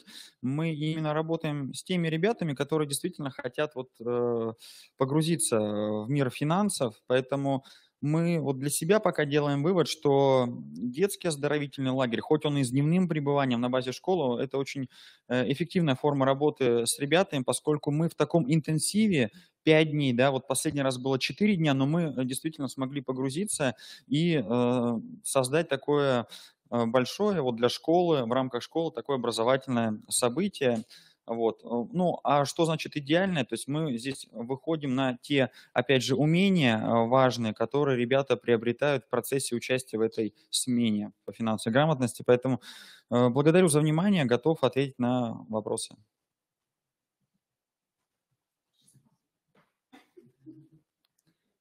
Все тогда, да. Да, есть там вопросы? Нет? Ну, вопрос. Все. Так. Спасибо, Иван Николаевич, да, за содержательное выступление. И я хочу передать слово Ольге Юрьевне Мазановой.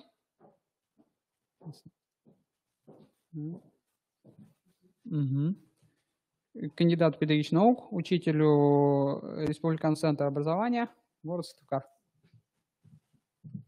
Спасибо большое. Добрый день, уважаемые коллеги. Мне очень приятно принимать участие в Республиканском финансовом форуме и представить опыт работы госпитальной школы. И вот прежде всего я бы хотела буквально несколько слов сказать про госпитальную школу, что это такое. Я работаю в уникальном учреждении. Так, на клавиатуре стрелочку. Спасибо. Которая имеет несколько филиалов, которая обеспечивает дистанционное обучение детей-инвалидов, находящихся на обучении дома, и детей, находящихся в больнице, длительно болеющих детей. В нормативных документах совсем недавно появился такой термин, как госпитальная школа. И мы очень гордо называемся госпитальными педагогами. Вот такой госпитальный педагог стоит перед вами, через буквально руки которого только за первую четверть прошло более 170 детей. То есть охват приблизительно, вы понимаете, что это дети, которые приезжают к нам со всей республики, это дети, которые находятся у нас в учреждении здравоохранения, а на слайде сейчас как раз представлено, что у нас есть несколько отдельно стоящих корпусов. Это Республиканская детская клиническая больница, в которой находится 9 отделений. Это Республиканский противотуберкулезный диспансер, где дети находятся до 90 дней на лечение. Это клинический кардиологический диспансер, это Республиканская психиатрическая больница и даже 2 санатория. То есть тот контингент обучающихся, который попадает к нам, это дети со всей республики, со совершенно разным уровнем подготовки, совершенно разными притязаниями и желаниями. И мы прекрасно понимаем, что учитель госпитальной школы, он принципиально отличается от учителя обычной общеобразовательной школы, потому что госпитальная школа, ну, это не киоск, который стоит посреди больницы и из которого выдаются знания. Наша задача не только дать эти знания, но ведь ребенок, который находится в больнице, он оторван от своих родителей, он оторван от своего коллектива, он оторван от совершенно знакомой, привычной атмосферы, и мы должны ему дать грубо говоря, аналог вот такой вот обычной жизни, в которой будет находиться ребенок. Мы работаем с больными детьми. Главная задача, которой в больнице, это, конечно же, лечиться. Иногда состояние здоровья детей таково, что им нужны очень сильный характер и сильная, мощная поддержка, чтобы не только лечиться, а бороться со своей болезнью, побеждать ее. Если ребенок надолго оказался в больнице, я уже говорила, что у нас в некоторых отделениях дети находятся до 90 дней, а некоторых это лечение продолжается и до 100, и до 120 дней, то важно сохранить вообще интерес к жизни, сохранить увлечение детей. И, конечно же, этим детям важна радость в жизни. И вот мы стараемся на своих уроках, конечно, любой учитель старается, чтобы его урок был запоминающимся, чтобы его урок был интересным, чтобы вовлечь и увлечь ребенка. Но госпитальный педагог – это особая совершенно атмосфера. И поэтому вот моя любимая фраза: мы на уроках и поем, и пляшем, и платочками машем, для того, чтобы нашим детям было хорошо и интересно. И, конечно же, финансовая грамотность очень нам помогает в этом. Ну, о финансовой грамотности сегодня уже сказали очень много, и мы знаем, что финансовая грамотность с этого года, с 2022-2023 учебного года стало обязательным, что у нас в соответствии с федеральными образовательными стандартами основы финансовой грамотности должны обязательно внедряться на уровне начального общего, основного общего образования. На уровне начального общего образования у нас определен перечень предметов. Это у нас и математика, и русский язык, и окружающий мир. На уровне основного общего образования это, безусловно, математика, о которой сегодня уже говорили, это география, это информатика. Но на самом деле, и это мое глубокое убеждение, что все-таки финансово грамотные люди – это люди, успешные в жизни. И вот один из слушателей, он уже написал, да, что я бы не доверил своего ребенка учителю, который не покажет выписку своего банковского счета. Да? То есть только финансово грамотный человек может научить детей финансово грамотному поведению. И поэтому мое глубокое убеждение, что финансовая грамотность – это дело не только учителя математики или учителя русского языка, это дело каждого, кто приходит в школу, кто приходит работать с детьми. Мы взрослые, у нас есть опыт. Мы что-то умеем делать лучше, чем пока еще умеют делать наши дети. Ну и что-то умеют делать дети лучше, чем мы, и они нас должны этому научить. Поэтому формирование финансовой грамотности, обучение финансовой грамотности, ну, я считаю, это дело каждого. Каждого, кто присутствует здесь, а нас, слава богу, вот уже больше 150, да, человек у нас принимает участие сейчас. И мы все готовы к тому, что наши дети должны получить финансовые знания, такие, которые позволят им благополучно устроиться в нашей жизни. И на сегодняшний день существует 3 модели формирования финансовой грамотности. Ну, во-первых, это внедрение в предметное содержание, тот перечень, который определен федеральными образовательными стандартами. Во-вторых, это внеурочная деятельность, о чем мы как раз слышали сейчас доклад предыдущий, да, и в рамках дополнительного образования. Я постараюсь буквально вот в нескольких словах по каждому из этих моделей немножечко пройтись, по каждой модели.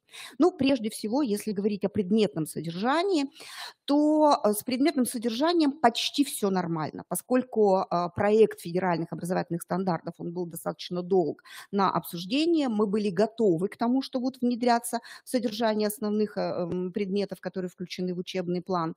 И было проведено масса мероприятий на федеральном уровне. Вот в частности здесь на слайде представлено то, что предлагали различные федеральные ресурсы. Да, у нас и просвещение проводило цикл вебинаров обучающих, и образовательные проекты ПАК проводили свои вебинары. У нас есть в свободном доступе сборники специальных модулей по математике, даже по ОБЖ, по иностранным языкам. Безусловно, это общественно-научные дисциплины, это у нас обществознание, история, география. А вот я учитель информатики, а вот по информатике ничего нет, а информатика, тем не менее, включена вроде бы как в перечень тех предметов, в которых мы должны реализовывать содержание финансовой грамотности. Ну, раз ничего мне федерация не предлагает, ну что делать, да, мы же все учителя такие, мы же на все руки мастера, поэтому вот я решила заняться этим вопросом и разработала такой комплект, скажем так, мероприятий, комплект заданий, которые интегрированы ассоциированы с обычным содержанием, но включают задания на формирование финансовой грамотности.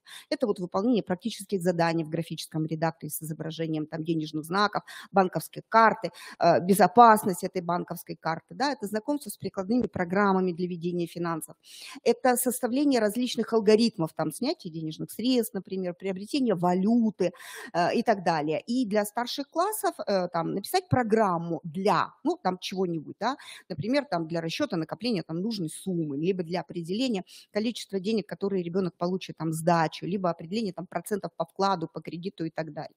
И эти все материалы были отправлены на всероссийский конкурс научно-практических работ «Инфо-2021». Этот материал отмечен жюри, рекомендован к публикации в журнале «Информатика образования». Но, вот, к сожалению, пока еще они там не опубликованы, поэтому QR-код непосредственно уже этого номера журнала показать не могу. А вот QR-код сайта «Информатика и образование» приведен на данном слайде. Если говорить о внеурочной деятельности, ну вот тут вот представлен у меня широкий спектр фотографий, потому что видео, к сожалению, у нас детки все-таки больные, да, дети с УВЗ мы не можем снимать без разрешения родителей, а вот фотографии частично дети дают разрешение, либо родители, которые находятся на лечении вместе с ними. В рамках внеурочной деятельности у нас реализуются программы «Финансовая грамотность» для 7, 8, 9, 10, 11 классов. Данные программы, во-первых, они явились победителем конкурса программ внеурочной деятельности, которые проводятся внутри в учреждении, и я считаю, что это очень хорошая практика, что это не назначение как бы сверху, да, этой программы внеурочной деятельности, когда администрация говорит, вот ты будешь реализовывать там финансовую грамотность, например, а ты будешь детей учить там рисовать, либо там, не знаю, заниматься каким-то видом спорта. А педагоги разрабатывают эту программу, представляют ее на конкурс, и вот программы победители, то есть педагог доказал, что он может это реализовывать, он знает как, у него есть ресурсы и так далее, и эти курсы реализуются уже непосредственно в образовательной организации. Кроме того, эти материалы были отправлены на всероссийский конкурс программно-методических разработок основы финансовой грамотности, который проводился Ассоциацией развития финансовой грамотности.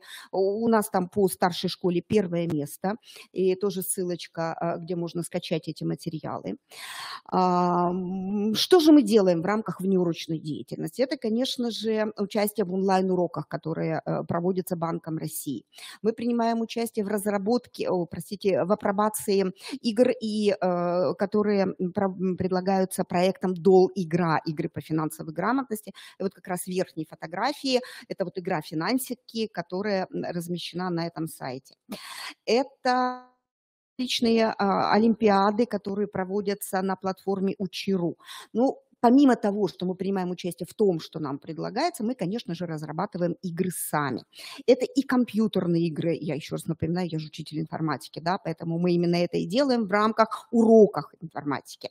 Это и настольные игры. Вот у нас есть в нашей копилке шикарные игры. Это игра «Бродилка. Государственный бюджет», которая заняла 1 место в муниципальном и республиканском этапах конкурса проектов «Бюджет для граждан», размещена на портале финансовой грамотности, о повышении финансовой грамотности Республики Коми. Это интерактивные игры, такие как «Где логика?», победитель муниципального конкурса «Творческая мастерская по финансовой грамотности», «БЭМ», «Безобидная экономическая мафия», победитель тоже муниципального конкурса по финансовой грамотности, игры «Финансы». Настольные игры «Финграм Лото», победитель всероссийского дистанционного конкурса на лучший дидактический материал к уроку, «Домино», который тоже является победителем республиканского конкурса, «Мема», которая была отправлена на конкурс этого года, 2022. То есть помимо того, что мы вовлекаем детей в разработку этих материалов, мы еще и стараемся принимать участие во всех мероприятиях, которые проводятся у нас на республиканском уровне. Для того, чтобы наш ребенок, выходя из стен госпитальной школы, помимо справки об обучении, выносил с собой еще какие-то дополнительные наградные материалы, дипломы, сертификаты, какие-то призы и подарки, которые они получают за участие участия в различных этих мероприятиях. Ну и, конечно же, дополнительное образование. Очень важный аспект формирования финансовой грамотности дает дополнительное образование. И ценность дополнительного образования заключается в том, что оно дает детям почувствовать важность обучения, побуждает их более ответственно относиться к занятиям и способствует, конечно же, реализации тех знаний, которые они получают на наших занятиях. И для организации занятости детей в каникулярное время у нас разработана чуть поменьше программка, чем нам сейчас представляла 35-я школа. Программа курса дополнительного образования для 5-6 классов, которая проводится в каникулярное время. Она признана победителем республиканского конкурса «Лучший педагогический проект в системе работы с детьми с ограниченными возможностями здоровья» 2021 года. Помимо этого у нас дети готовят и защищают индивидуальные проекты. И вот здесь вот на фотографии у нас представлена девочка, которая в прошлом году принимала участие в семейном финансовом фестивале. Она разрабатывала буклет «Интернет-мошенничество и как защититься от этого интернет-мошенничества», который потом плавно перешел в индивидуальный проект, который она защищала по итогам 11 класса. Мы, конечно же, имеем в своем арсенале достаточно большое количество этих индивидуальных проектов, которые выходят, как бы вытекают из тех наработок, которые мы начинаем делать на уроке. Затем дети настолько проникаются, наверное, важностью этого события, и что я все время говорю, что мы очень гордимся теми детьми, которые у нас в больнице полечились, вернулись в свою образовательную организацию, но продолжают сотрудничать с нами, которые принимают участие в различных республиканских мероприятиях. Это конкурс эссе, который вот сейчас у нас буквально осталось 2 дня, 10-11, да, конкурс творческих исследовательских проектов по финансовой грамотности. У нас в прошлом году было 3 призовых места. И вот здесь представлена как раз инфографика по истории денег с фотографиями из личной коллекции и с нумизматической. Да. Это, безусловно, участие во всех конкурсных мероприятиях. И вот на данном слайде у нас представлена верхняя часть. Это у нас комикс, который в прошлом году занял у нас призовое место. Девочка у нас Сорокина Оля принимала участие, нарисовала такой комикс. Ниже это у нас плакат, который подан в этом году на конкурс. Плакат по роману и по одноименному мультфильму, который называется «Добытчица», о тяжелой судьбе женщин Афганистана.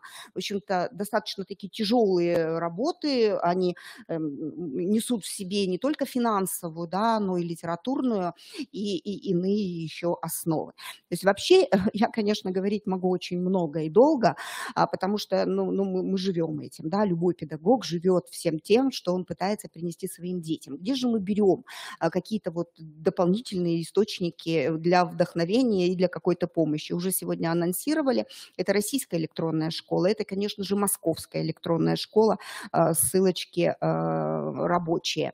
Это Я-класс, на котором есть прямо целая вкладка «Основы финансовой грамотности», можно взять какие-то материалы, тестовые задания и так далее. И, конечно же, это наш замечательный портал финансовой грамотности Республики Коми, на котором размещены ссылки на полезные ресурсы, и Российская академия народного хозяйства, конференц-портал, где размещены материалы, где проводятся регулярно вебинары и другие материалы можно найти, и также можно воспользоваться материалами прошедших вебинаров, совещаний и так далее. Ну и тот перечень учебно-методических пособий, о котором сегодня говорили в первом докладе, совершенно замечательный материал, я поэтому здесь даже не буду еще раз дублировать, да, этот перечень тех источников, который может воспользоваться совершенно любой учитель в рамках реализации этого курса. Ну, я всем желаю нескучных уроков, я всем желаю талантливых детей и желаю, самое главное, нам быть нескучными педагогами, потому что тогда с нами, нашим детям, будет веселее и лучше. Спасибо большое за внимание. Я готова ответить на вопросы. В чате вопросов не вижу. Все тогда. Спасибо. Спасибо, Ольга Юрьевна. Вы выключите камеру? Ага. И я хочу передать слово Елене Ивановне Кофель, учитель истории и обществознания средней общеобразовательной школы номер 6 и ее 16 и ее ученицам, помощницам. Так, сейчас я переключусь.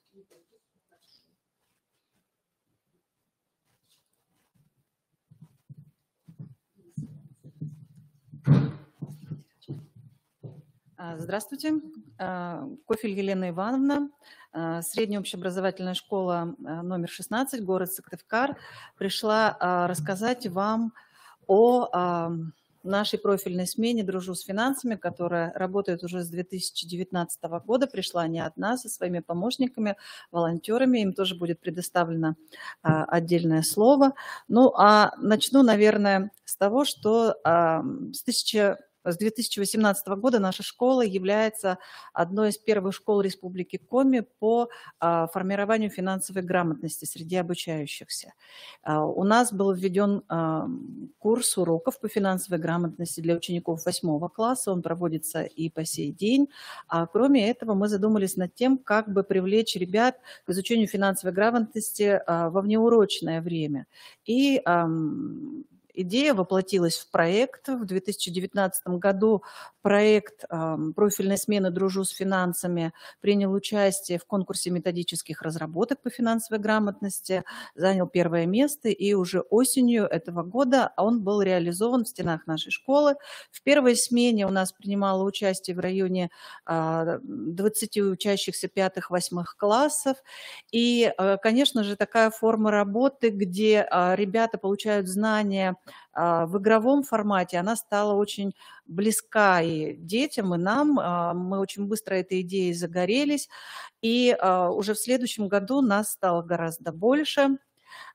Целью нашей программы, конечно же, является формирование и Целью программы является формирование навыков и умений в сфере финансовой грамотности простым и доступным языком.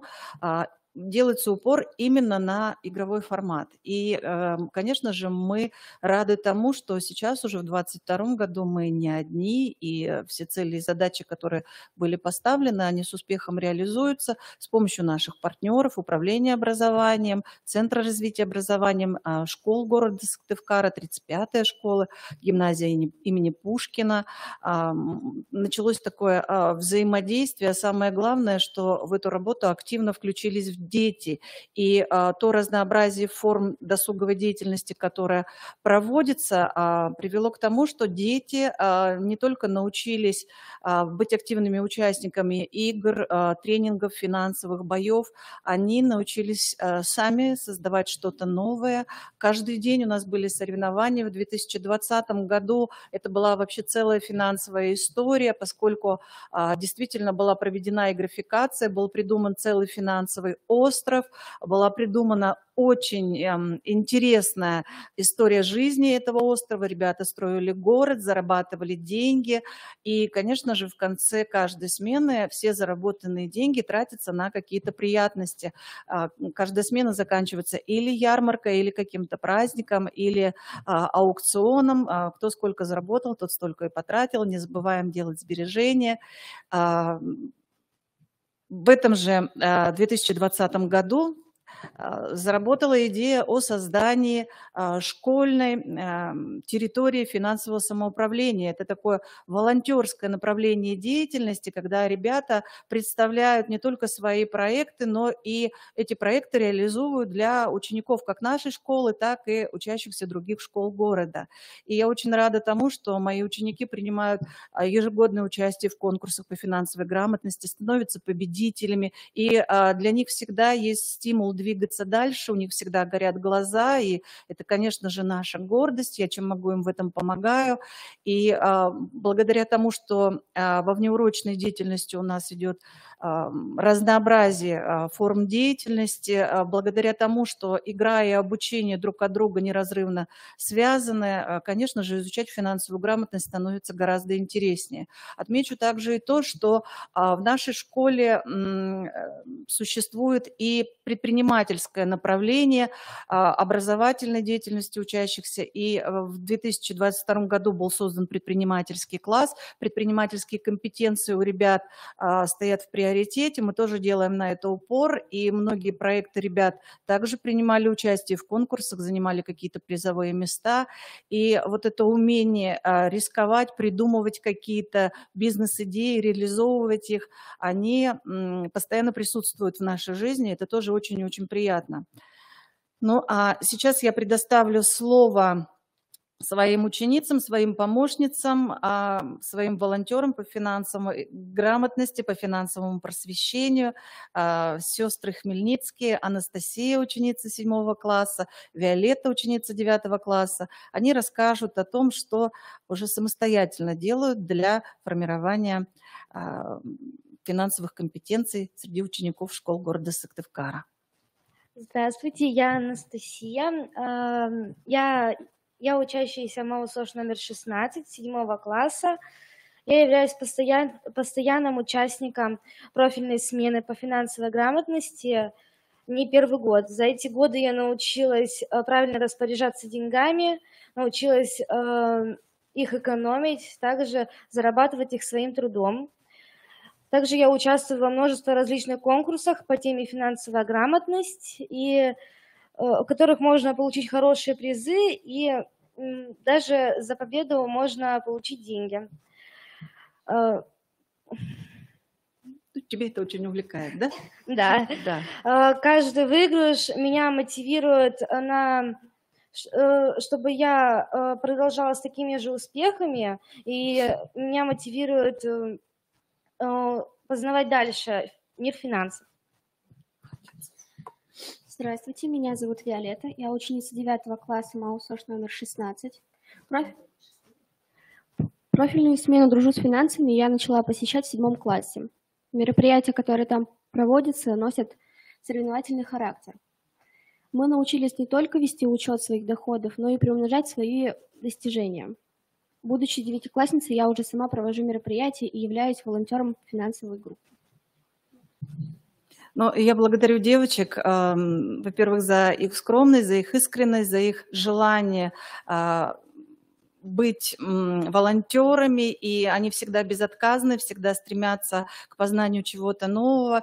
И таких ребят у нас на самом деле много. Наша смена пользуется популярностью в школе, всегда ажиотаж, ребята записываются, потому что действительно мир финансов, он не просто интересен, он постоянно заставляет нас расти и узнавать что-то новое. И если раньше, в 2019 году мы, наверное, боялись, делали первые шаги, то сейчас, в 2022 году, с такими партнерами, помощниками работать приятно и работать хочется стремиться к каким-то новым вершинам, чего я всем нам желаю. Успехов в этой сфере. Спасибо большое.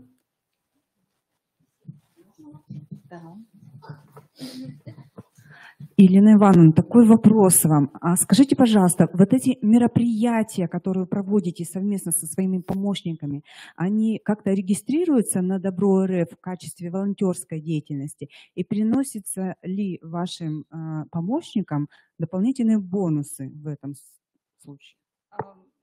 На самом деле, да, все регистрируется, и бонусы волонтерам будут присваиваться. Это тоже дополнительный стимул для работы дальше. Я еще не отметила то, что большую часть работы дети делают сами. Они придумывают сами, реализуют сами. Я лишь их наставник, я им помогаю эту идею сделать более красивой, более доступной для той целевой аудитории, для которой представлен данный материал. Спасибо за ответ. Я бы еще хотела такой акцент сделать. Вот сегодня у нас выступал в первой части стратегического планирования, да, выступал Сергей Александрович Лачан. Да, он представитель Ассоциации развития финансовой грамотности, и они курируют направление волонтерской деятельности. Если ваши помощники зарегистрируются в качестве волонтеров и у них на портале, то есть вероятность принять участие в очередном всероссийском форуме волонтеров финансового просвещения, который вот летом проводится где-то в окрестностях Москвы, ну или в самой Москве. Поэтому мы будем ходатайствовать о том, чтобы такая возможность у вас появилась.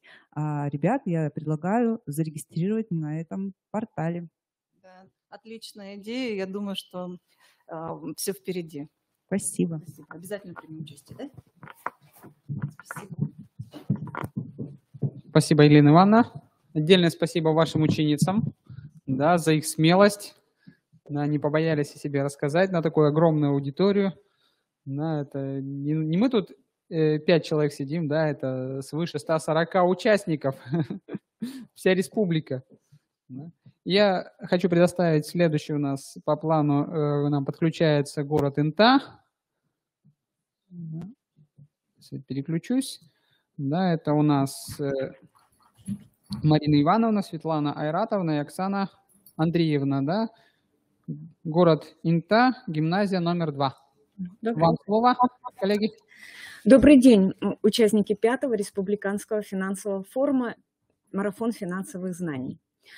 Обучение финансовой грамотности – одно из основных современных направлений образовательных программ, реализующееся в целях выработки устойчивых финансовых привычек и правил, которые помогут избежать многих ошибок и опасностей в финансовой сфере.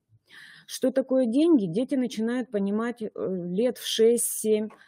По мере взросления начинают самостоятельно покупать товары, пользоваться пластиковыми картами. Главной задачей введения обучения финансовой грамотности является стремление остановить развитие безответственного отношения к финансовым и денежным операциям. И одной из эффективных форм формирования и развития навыков и знаний в области финансовой грамотности является вовлечение учащихся в неурочную деятельность. Благодаря тому, что игра является одним из наиболее доступных средств обучения, в гимназии была разработана настольная игра «Доходы и расходы семьи».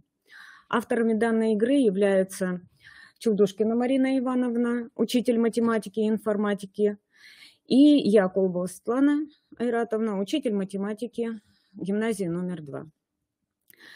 Целью представляемой вашему вниманию игры является повышение уровня знаний и навыков в области финансовой грамотности.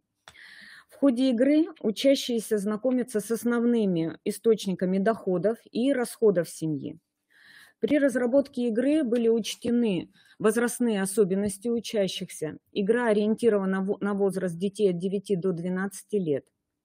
Каждая семья практически ежедневно принимает решения финансового характера, поэтому важно вовлекать в эти процессы детей. Если объяснять детям, откуда берутся деньги, показывать, на что тратятся, какие делаются покупки, какие обязательные и произвольные семейные расходы существуют, это поможет сформировать финансовую культуру. Игра «Доходы и расходы семьи» отвечает вышеуказанным запросам.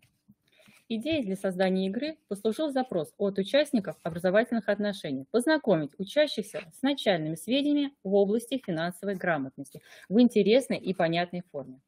За основу игры взяли игру хождение фишками по игровому полю с помощью выбрасывания кубика. Идею денежных операций из всем известных игр «Менеджер» и «Монополия». Что же необходимо для проведения игры? Для проведения игры понадобится игровое поле, кубики, фишки, штрафной талон и денежные купюры. Мы приобрели купюры банка приколов.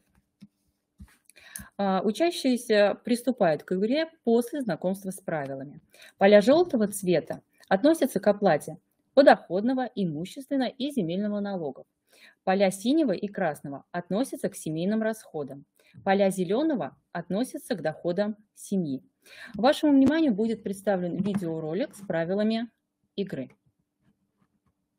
Правила игры. Правила В игре могут принимать участие от 2 до 5 игроков. Каждый игрок в начале игры получает по 3000 рубликов из кассы. Игроки выбирают себе фишки, ставят их на старт. Чтобы определить очередность хода каждого игрока, все участники бросают кубик. Первым ходит тот, у кого выпало наибольшее количество очков. И так далее по убыванию. Игроки по очереди бросают кубик и передвигают свою фишку на выпавшее на нем количество ходов. Попадая на зеленое поле, игрок получает указанное количество рубликов из кассы. Остановившись на фиолетовом поле, игрок пропускает следующий ход. Если игрок останавливается на красном, синем и желтом поле, то он возвращает указанное количество рубликов в кассу. Если у игрока нет необходимого количества рубликов, то он получает штрафной талон и продолжает игру. продолжает игру. Штрафной талон можно оплатить после попадания на полис дохода. Побеждает тот, кто придет к финишу с наибольшим количеством рубликов и с наименьшим количеством штрафных талонов. Веселых приключений, друзья, в мире финансовой грамотности. Обращаем ваше внимание на то, что побеждает игрок, который придет к финишу с наибольшим количеством денег. Апробация данной игры прошла в рамках закрытия традиционной в гимназии финансово-экономической игры «Капитал», а также среди учащихся 4 классов в группе продленного дня. Мы считаем, что апробация прошла успешно. Игра вызвала большой интерес среди учащихся. Мы наблюдали живые эмоции, когда дети радовались получению денежных средств и расстраивались, когда им необходимо было выполнить или потратить денежки, выполнить необходимые расходы, да? Сходить в магазин или заплатить налоги. Ознакомившись с информацией на игровых полях, ребята видели, что доходами могут быть не только зарплаты родителей, но и социальные выплаты. Учащиеся постарше заметили, что статей расходов оказывается больше, чем статей доходов, а значит, нужно задуматься о разумности трат. После игры ребята поделились своими впечатлениями. Вашему вниманию будет представлен видеоролик с отзывами учащихся об игре. Я ученица 2 класса Матвейковский, и посчастливилась играть доходы и расходы семьи. Эта игра очень интересная и занимательная, ведь в ней можно окунуться во взрослую жизнь и поддержать в руке деньги, и правильно их распределить на нужные тебе потребности. Например, купить игрушки или оплатить проезд, а можно получить доход, например, выиграть в лотерею или получить стипендию. Эта игра очень занимательная и интересная, поэтому я бы хотела ее приобрести себе домой и поиграть с своими родителями. Советую эту игру всем своим друзьям. Здравствуйте, меня зовут Петухова Ксения, я ученица 6 Б класса гимназии номер 2. Я бы хотела вам рассказать о игре «Доходы и расходы семьи». Мы играли с моим одноклассником в нее на экономической игре. Мне понравилась эта игра, и я бы хотела, чтобы она появилась в продаже. Потому что это интересно, и в нее можно играть со своей семьей или друзьями. Таким образом, игра «Доходы и расходы семьи» позволяет активизировать познавательную деятельность учащихся, сформировать полезные финансово-экономические привычки и совершенствовать коммуникативные навыки. Важно отметить, что основными наставниками формирования денежных отношений, формирования финансовой грамотности выступают именно родители. Данная игра может быть актуальна в рамках реализации курса внеурочной деятельности семьеведения. Ведь жизнь в семье невозможна без общения в ней. Общение между супругами, между родителями и детьми в процессе повседневных отношений. Спектр общения в семье может быть разнообразным. Помимо бесед о работе, домашнем хозяйстве, нужно включать совместную деятельность. Это и прогулки, и просмотр фильмов, и совместные игры. Как мы уже сказали, что апробация данной игры прошла в рамках закрытия традиционной гимназии финансово-экономической игры «Капитал», в качестве волонтеров были привлечены учащиеся 10 класса нашей гимназии, а игроками были учащиеся 5 классов, у которых введен курс семьеведения в рамках внеурочной деятельности. Старшеклассники выступали наставниками для младших школьников, объясняли правила игры, сопровождали ход игры, помогали. Таким образом прививаются навыки межвозрастного общения, навыки обучения, формируется ответственность и взаимопонимание. Настольная игра способствует общению и обучению, поэтому игра в доходы и расходы семьи может стать хорошей семейной традицией проведения свободного времени. Данная игра уже используется младшими школьниками в группе продленного дня, а также планируется провести досуговое занятие «Играем вместе» в рамках внеурочной деятельности семьеведения. А также игра «Доходы и расходы семьи» представлена на конкурс инновационных методических разработок повышения финансовой грамотности. Спасибо за внимание.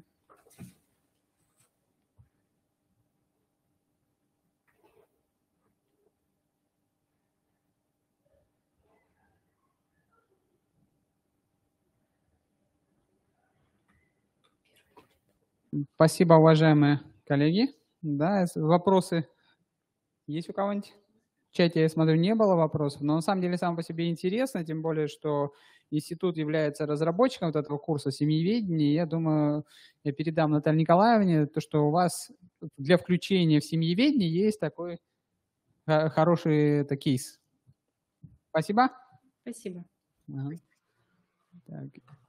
Я думаю, следующий у нас подключается Усинск. Да, Татьяна Юрьевна Рубаняк.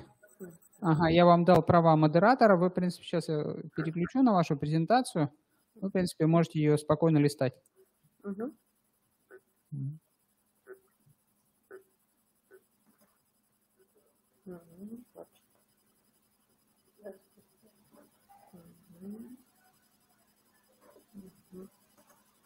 Татьяна Юрьевна? Да, что-то у нас с презентацией. Ну, нам видна презентация ваша? Она, переключение в правом нижнем углу стрелочка, если что. Она нет. Вот, переключается, видите? Это не моя презентация. Не ваша презентация? Нет, я нажимаю на свое. Это ваша презентация, там вначале подписано, что это ваша. Мы свою презентацию не видим. В смысле не видите? Мы видим вашу презентацию. А мы нет. Странно. Это. Давайте мы будем листать, если вы это зафиксируете. Потому что мы видим реализация проекта по формированию основ финансовой грамотности юный финансист. Правильно? Ну, просто щелкайте. Да, все так, но мы не можем. Сейчас я покажу картинку, чтобы вы увидели. Вот на заднем фоне, вот она, ваша презентация. Ладно, будем ориентироваться. Тогда вы свой экран не закрывайте, чтобы мы могли хотя бы ориентироваться на ваш экран, чтобы понимали, что видят зрители. Понятно. Добрый день, уважаемые участники форума. Мы рады приветствовать вас. И сегодня я бы хотела поделиться опытом работы нашего детского сада по формированию основ финансовой грамотности у детей старшего дошкольного возраста. В настоящее время вряд ли найдется ребенок, который не держал в руках монетку. Бесспорно, многие дети знают, что же такое деньги. Но проблема в том, что они растут без навыков обращения с ними. А ведь кто-то должен преподать им науку правильного отношения к деньгам. К сожалению, наука денег – это та наука, которой взрослые в отношении с ребенком очень часто пренебрегают. То ли родители не чувствуют себя уверенно в разговоре о деньгах, не знают, как и с чего начать говорить о них со своими детьми, то ли считают, что это не важно. С целью выявления заинтересованности не идет. Не листается наша презентация. Почему-то. Давайте, да, я буду листать, вы говорите, что... А вот перелистнулось второй слайд. Хорошо, пусть. Так, все. Угу. С целью выявления заинтересованности родителей в формировании финансовой культуры у детей у нас в детском саду между родителями был проведен опрос «Мой ребенок и финансовая культура». И результаты опроса показали, что наши родители признают важность формирования финансовой грамотности у детей, начиная с дошкольного возраста. И хотели бы, чтобы в нашем детском саду детям дали первоначальные знания о экономике и финансах. Это и стало основой для организации работы с воспитанниками старшего дошкольного возраста по формированию основ финансовой грамотности и по повышению психолого-педагогической компетентности наших родителей в воспитании детей финансовой грамотности. Так, с сентября 2020 года в нашем детский сад номер 8 города Усинска является опорным детским садом по финансовой грамотности, в котором проходит реализация проекта по формированию основ финансовой грамотности у детей старшего дошкольного возраста «Юный финансист». И при реализации данного проекта мы обозначили для себя самые значимые задачи. Это создать условия для формирования ранних элементарных экономических знаний, организовать целенаправленную работу по данному направлению и, конечно же, повысить компетентность родителей в вопросах финансово-экономического образования дошкольников через организацию активных форм взаимодействия. Для нас очень важно, что при реализации проекта мы общаемся и взаимодействуем на едином пространстве с нашими воспитанниками, их родителями, педагогами и администрацией детского сада. Как любая реализация проекта, работа у нас велась в несколько направлений. На первом этапе у нас проходил подбор нормативной базы, анализ теории и практики по вопросам формирования финансовой грамотности дошкольников, потому что все-таки дошкольники, к ним подход особенный по данному направлению. Сбор и систематизация содержания проекта. Для повышения уровня педагогической компетенции в вопросах формирования основ финансовой грамотности наши педагоги прошли курсы повышения квалификации. А для организации образовательной деятельности мы создали отдельный кабинет, в котором организовали музей денег, путешествие в прошлое денег. А педагоги совместно с родителями и воспитанниками в своих группах организовали центры по финансовой грамотности, наполнив их разнообразным материалом. Также творческой группой педагогов был разработан программно-методический комплекс материалов. Сюда вошли рабочая программа по формированию основ финансовой грамотности, которая была разработана в соответствии с федеральным государственным образовательным стандартом дошкольного образования и обеспечивает интегративный подход к организации образовательного процесса. Подготовили картотеку дидактических игр для наших воспитанников и, конечно же, сборник материалов для работы с родителями по формированию финансово-экономического образования дошкольников. На втором этапе нами была организована целенаправленная работа по формированию финансовой грамотности у детей дошкольного возраста в процессе специально организованной образовательной деятельности. Это занятия по программе «Юный финансист» в рамках образовательной области познавательного развития. Курс таких занятий у нас рассчитан на 2 года обучения. Это старшая и подготовительная группа. Помимо организованной образовательной деятельности у нас реализуются и другие формы работы с нашими воспитанниками. Это сюжетно-ролевые игры, настольные игры с экономическим содержанием, увлекательные ситуационные задачи, экскурсии, беседы с привлечением родителей и, конечно же, досуги. Решить проблему формирования финансовой грамотности у детей старшего дошкольного возраста можно путем применения новых форм работы. И одну из таких форм, которые мы используем в своей деятельности, это квест-игра. Почему именно квест-игру мы выбрали? Потому что дети, участвуя в таких играх, не только овладевают необходимыми представлениями, умениями и навыками, но и учатся самостоятельно мыслить, принимать решения и, конечно же, отстаивать свою личную точку зрения. Для того, чтобы школьникам было легче освоить азы финансовой грамотности, мы включаем в образовательный процесс театрализованные постановки, в которых участвуют и наши педагоги, и воспитанники старшего дошкольного возраста. Данная форма работы позволяет сказочным персонажам вести ребят в сложный мир финансов, объяснить взаимосвязь между экономическими и этическими категориями, труд, товар, деньги, стоимость, цена – это с одной стороны, и нравственными понятиями бережливость, ценность, экономность, достоинство с другой стороны. И, конечно же, нестабильная эпидемиологическая обстановка прошлых лет заставила нас, педагогов, все чаще обращаться к информационно-образовательной среде. И в связи с этим у коллектива детского сада возникла идея разработать и организовать в нашем учреждении в режиме «здесь и сейчас» онлайн-игры. Что же мы для этого сделали?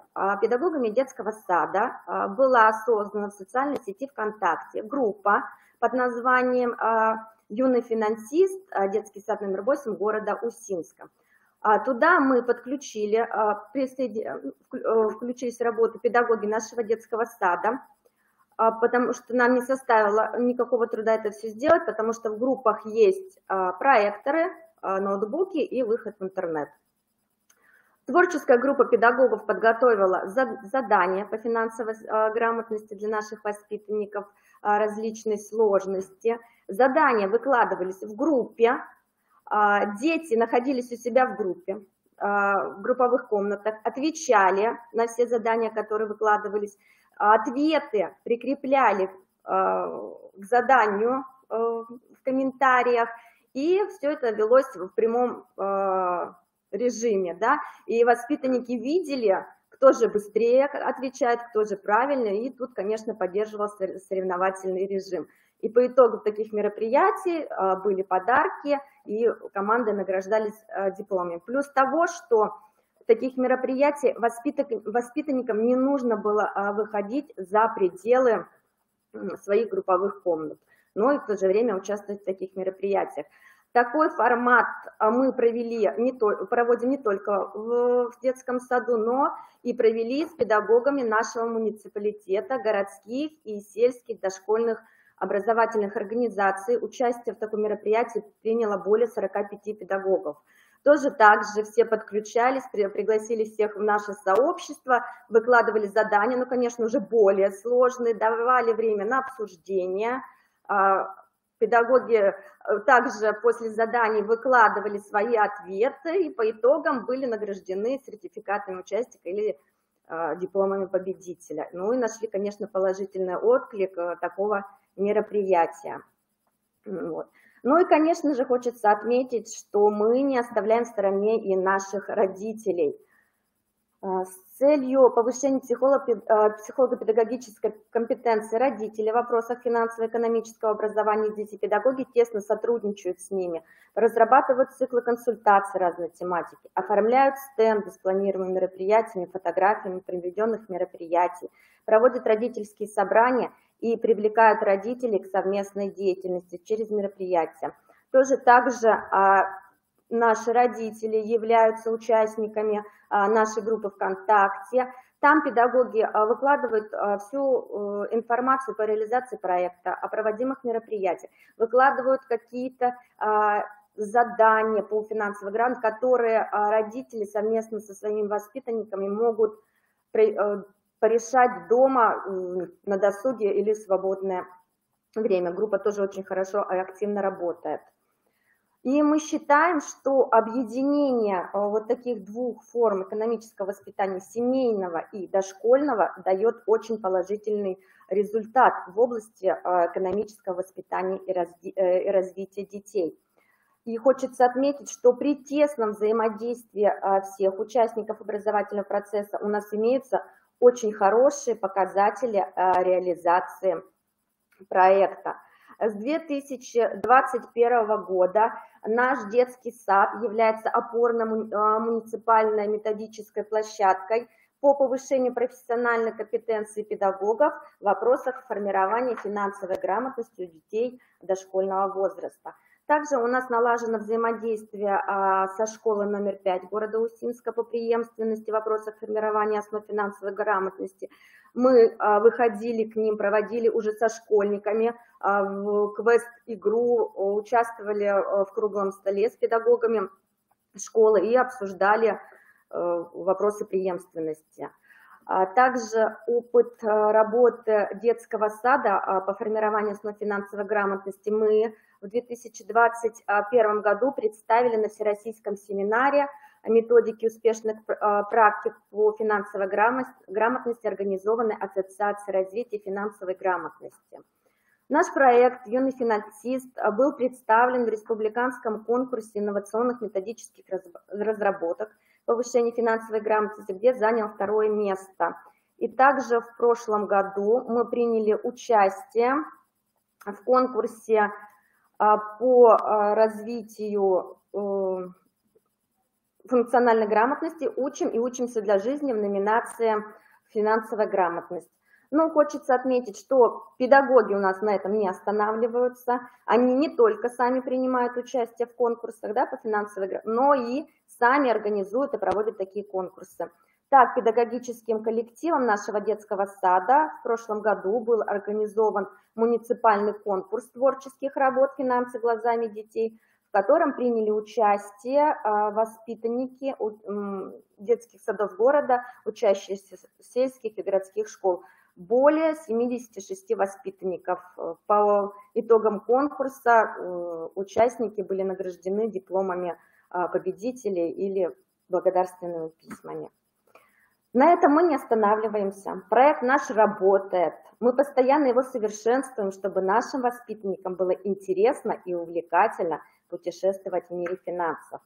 А вся информация по реализации проекта и по работе нашей методической площадки у нас есть на официальном сайте во вкладке инновационной деятельности, находится в свободном доступе. Там очень много всего интересного. Заходите, знакомьтесь, и можно даже там что-то скачать для себя. Большое спасибо за внимание. Спасибо, Татьяна Юрьевна. Да, было очень интересно заглянуть, как же реализовать, как донести вопрос функциональной грамотности, финансовой грамотности до школьников. Да? Мне было полезно, у меня самого ребенок дошкольник. Я думаю, будет что использовать в жизни. Спасибо. Спасибо.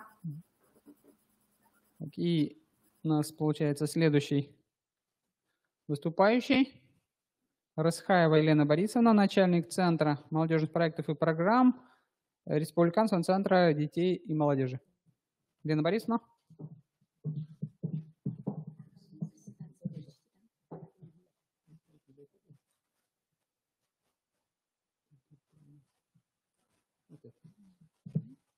Сама листаю, да? Добрый день всем. Так. Спасибо. Меня зовут Елена Расхаева, и я бы хотела сегодня представить реализацию пилотного проекта инициативного бюджетирования «Народный бюджет в школе». Данный проект реализуется в Республике Коми с 2019 года, и цель пилотного проекта – это выявление и поддержка проектной активности. Проектной активности объединения обучающихся направлены на сотрудничество обучающихся педагогов, родителей с местным сообществом, способных разрабатывать и совместно реализовывать социально значимые проекты. Участниками пилотного проекта являются обучающиеся с 7-11 классов общеобразовательных организаций и муниципальных и государственных образовательных организаций дополнительного образования. Здесь необходимо отметить, что в этом возрасте школьники уже вполне себе представляют, что такое социальные проекты, они могут их разрабатывать, они их умеют разрабатывать, поскольку проектная деятельность в школах введена уже достаточно с ранних классов, и, соответственно, к этому моменту ребята уже понимают, какие инициативы они бы хотели реализовать у себя в школе, чего им не хватает в школьной жизни, в жизни во дворе, например, да, поскольку инициативы могут быть направлены не только на, собственно, школьную жизнь, но и на жизнь двора, на жизнь села, на жизнь поселка, в котором они живут, и того сообщества, в котором они общаются.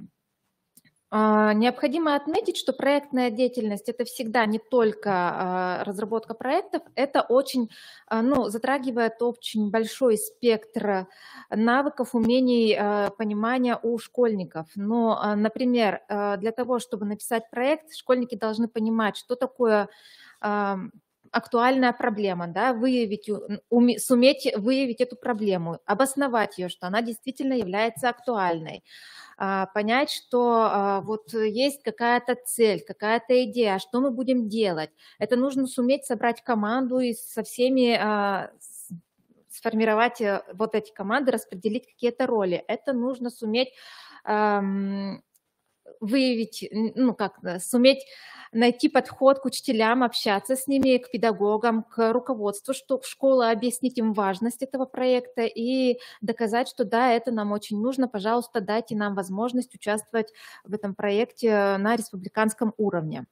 Когда ребята делают проекты, они пишут план мероприятий и понимают бюджет проекта. Бюджет проекта, он всегда связан с планом мероприятий, и вот это тоже школьникам, участникам очень важно понять, что вот есть у нас в рамках проекта мероприятия, которые необходимо каким-то образом закрыть финансово. То есть вот для этих мероприятий нам чего-то не хватает, и нужно понять, чего именно. Возможно, какого-то оборудования не хватает, и в таком случае участники и школьники пытаются понять, какого оборудования им не хватает, понять те имеющиеся ресурсы, которые у них есть, сделать такой небольшой анализ, да, всего, что у них есть, и понять, чего не хватает.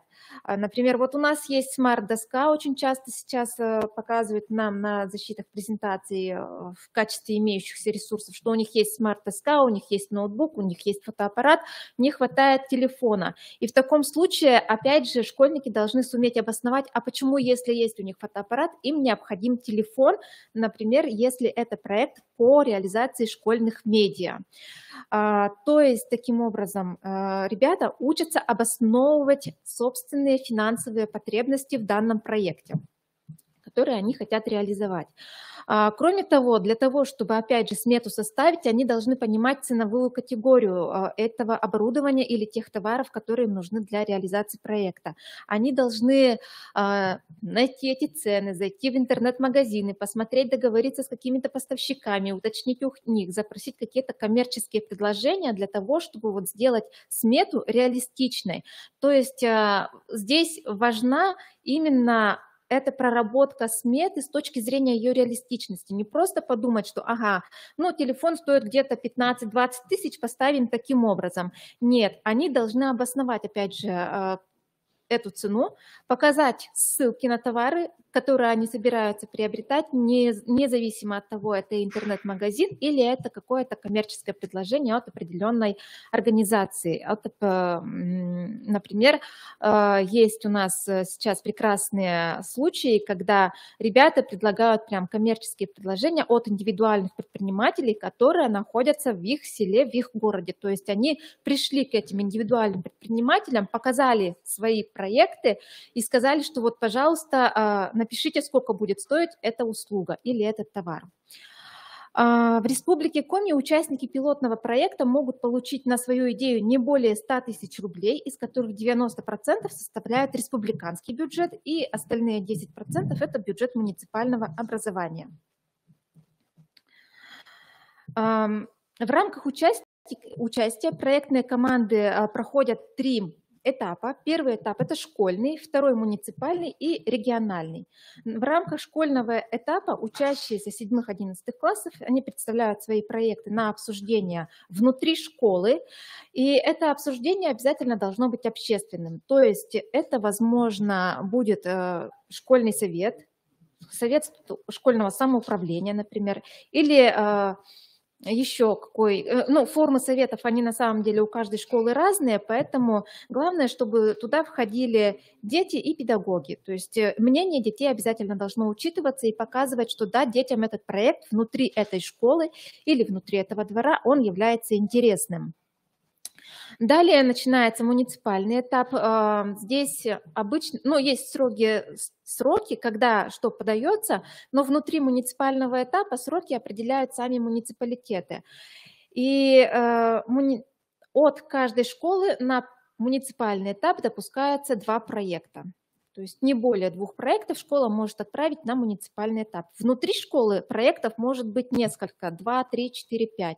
А вот 2 проекта, они отправляются на муниципалитет, и далее муниципалитет уже определяет, какие проекты будут отправлены на республиканский этап. Здесь важно отметить, что у нас нет никаких квот для муниципальных образований. Муниципальное образование может отправить как 5 проектов, так и 10, и 20, и 30, если столько проектов им интересно реализовывать у себя в образовании муниципальном.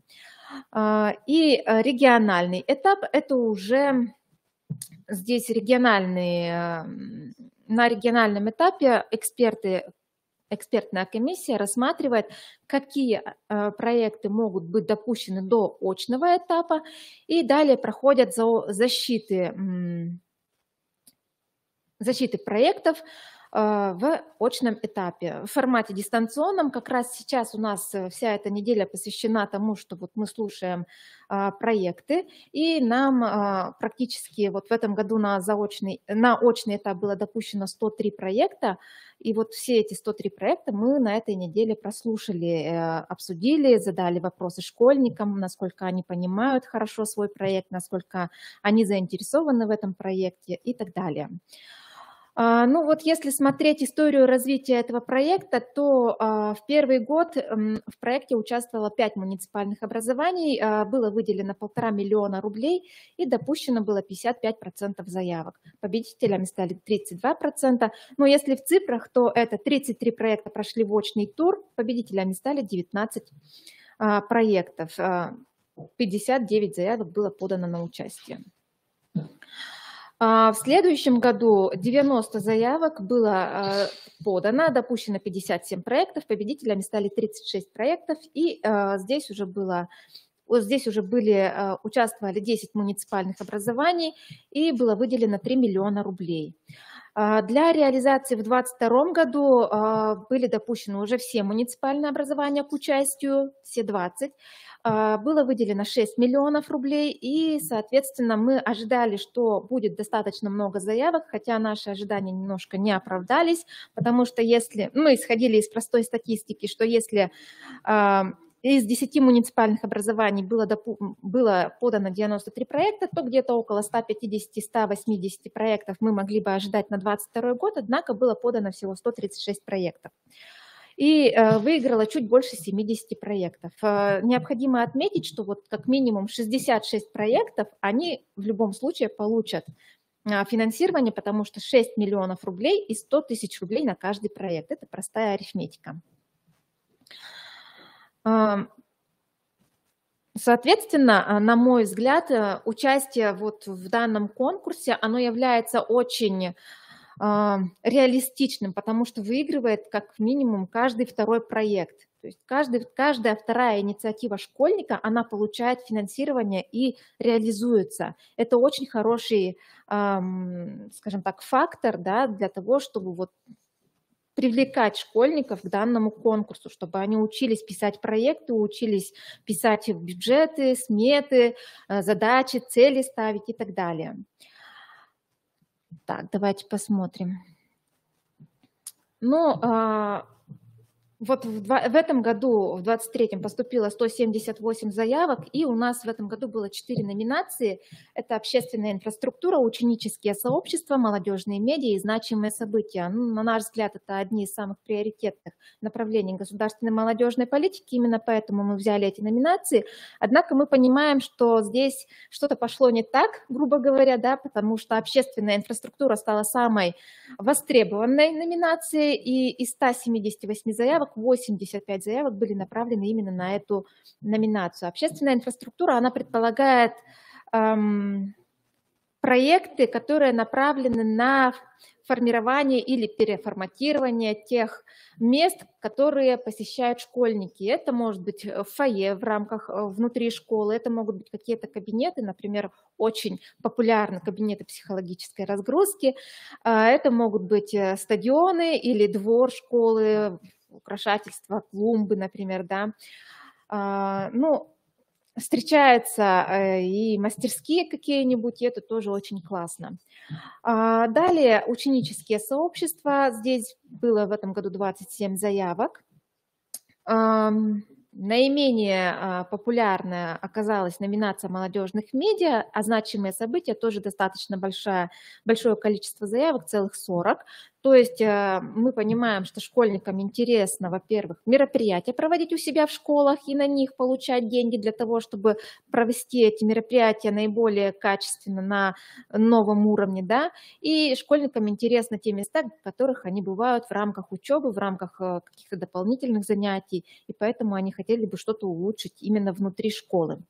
В целях, ну вот основные ошибки, которые здесь бывают, это несоблюдение правил участия, то есть встречается, что категория участников немножко не та, заявляются классы поменьше, плохое качество заявки и количество заявленных участников. Но вот с этой ошибкой, с этой категорией ошибок участники не доходят до презентации, то есть до очного этапа, они отсекаются еще на заочном этапе. Неправильно иногда заявляется сама проблема. Бывает, что бюджет проекта оформлен, опять же, неправильно. Какие здесь могут быть основные ошибки?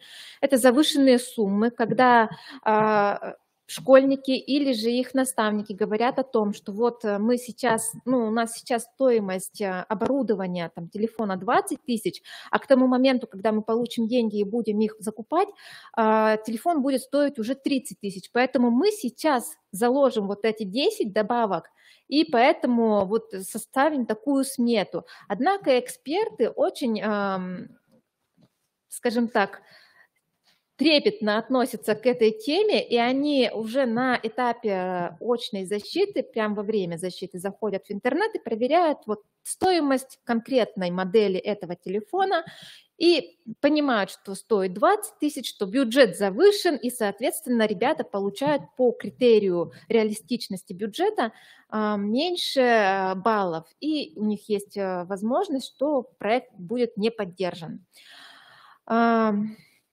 То есть мы всегда говорим о том, что завышать суммы не стоит, что если вы делаете бюджет, то делайте это не из одного какого-то, не из одной статьи расходов, не из одного товара, да, а попробуйте сделать бюджет, смету таким образом, чтобы там было несколько статей расходов, попробуйте понять, какая статья расходов для вас не самое значимое, и в случае повышения цен, какой статьей расходов вы могли бы пожертвовать, либо найти другие варианты, там у спонсоров запросить вот эти же расходники, да, например, канцтовары заложить в рамках проекта, и понятно, что канцтовары легче всего найти где-то у спонсоров, например, да, или обойтись, запросить все-таки у школы эти канцтовары. И таким образом вот этот риск того, что суммы будут завышены какие-то на момент, произойдет подорожание на момент закупки, этот риск мы можем подстраховать. Подгонка бюджета под максимальную сумму, она тоже часто бывает, когда школьники или педагоги, например, да, говорят, что вот у нас есть возможность получить 100 тысяч, мы будем получать эти 100 тысяч. То есть бюджет мы распишем именно на 100 тысяч. И не важно, что там нам нужно 50, 60, 70 тысяч, мы найдем, на что потратить деньги. Вот здесь тоже, опять же, необходимо понимать, что есть логика проекта, когда мероприятия связаны с бюджетом. И если есть в бюджете проекта какие-то расходы, которые не требуются мероприятиями, эксперты это тоже видят. И мы всегда тоже учим детей, что вот так делать не нужно. Нужно понимать, именно под какие мероприятия, какие расходы нужны. Вот, собственно говоря, необоснованные, ненужные для проекта расходы – это вот то же самое, что вот пытаемся закрыть какие-то свои боли, свои хотелки и попытаться под этот проект закупить какие-то товары, которые на самом деле в проекте не нужны. И еще одна очень большая проблема в данном проекте – это подмена инициатив участников инициативами педагогов. К сожалению, она встречается достаточно часто, особенно в первые годы, но и сейчас еще встречается, когда педагоги говорят, что вот, детки, давайте мы сделаем то, это, 5-е, 10-е, мы вам все напишем, вы защитите. И детки соглашаются, но это неправильно. Здесь основная цель и основная ценность этого проекта – это то, что инициатива должна исходить от самих ребят. И мы прекрасно на защитах видим, когда инициатива исходит от ребят, мы их спрашиваем, они отвечают, мы спрашиваем, например, ваша роль, что вы делаете в этом проекте, и они прям очень четко, уверенно отвечают, что они будут делать то, это и это.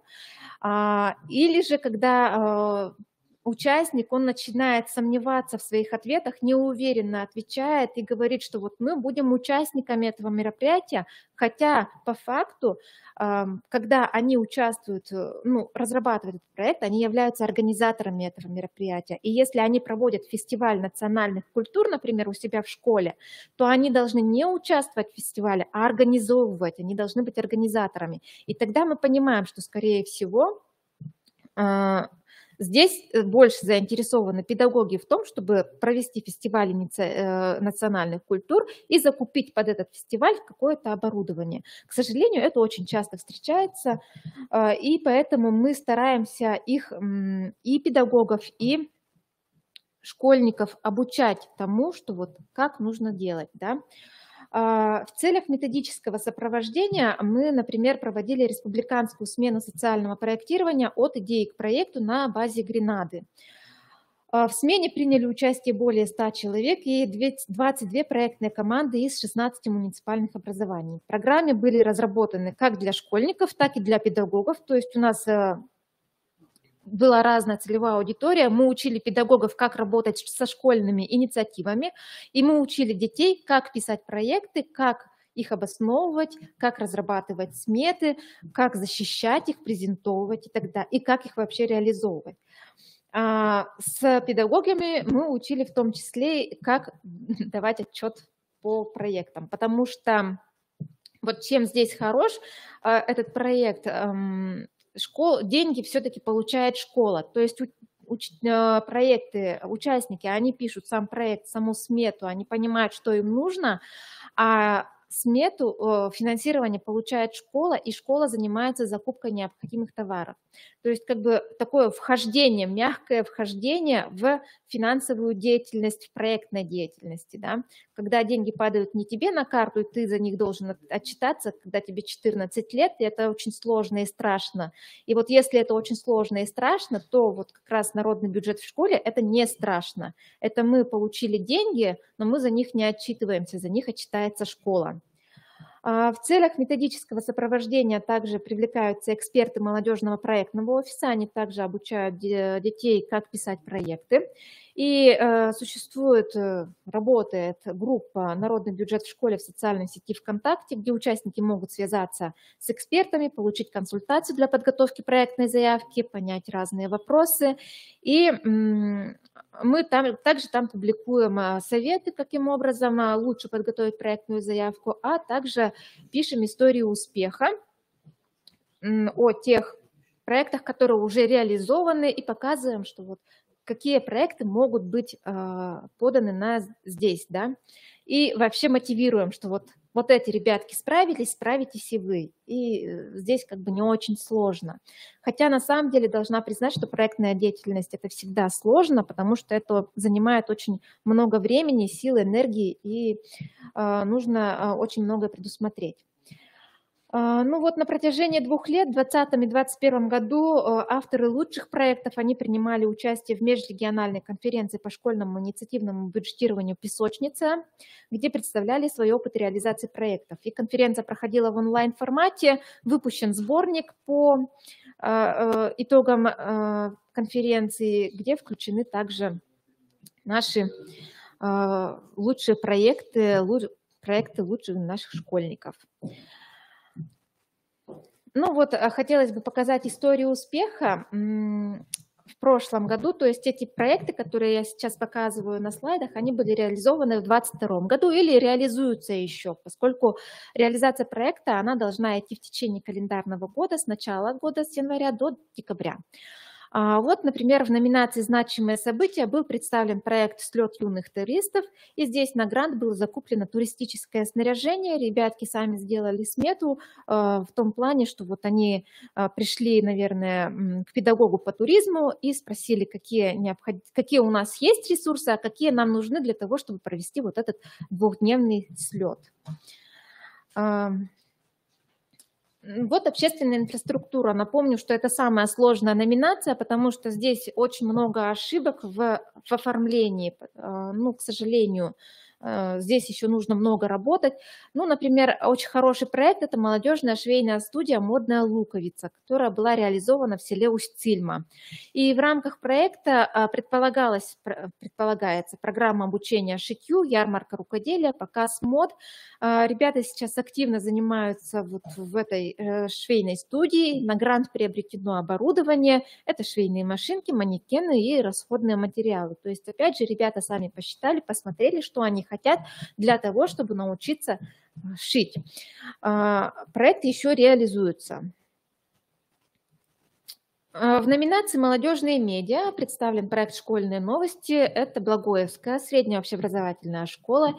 И в рамках проекта предполагаются публикации школьных новостей в группе ВКонтакте, создание первого школьного канала с выпусками видео о новостях школьной жизни. Здесь приобретено оборудование, камера, свет и так далее. То есть ребята понимают, что необходимо им для того, чтобы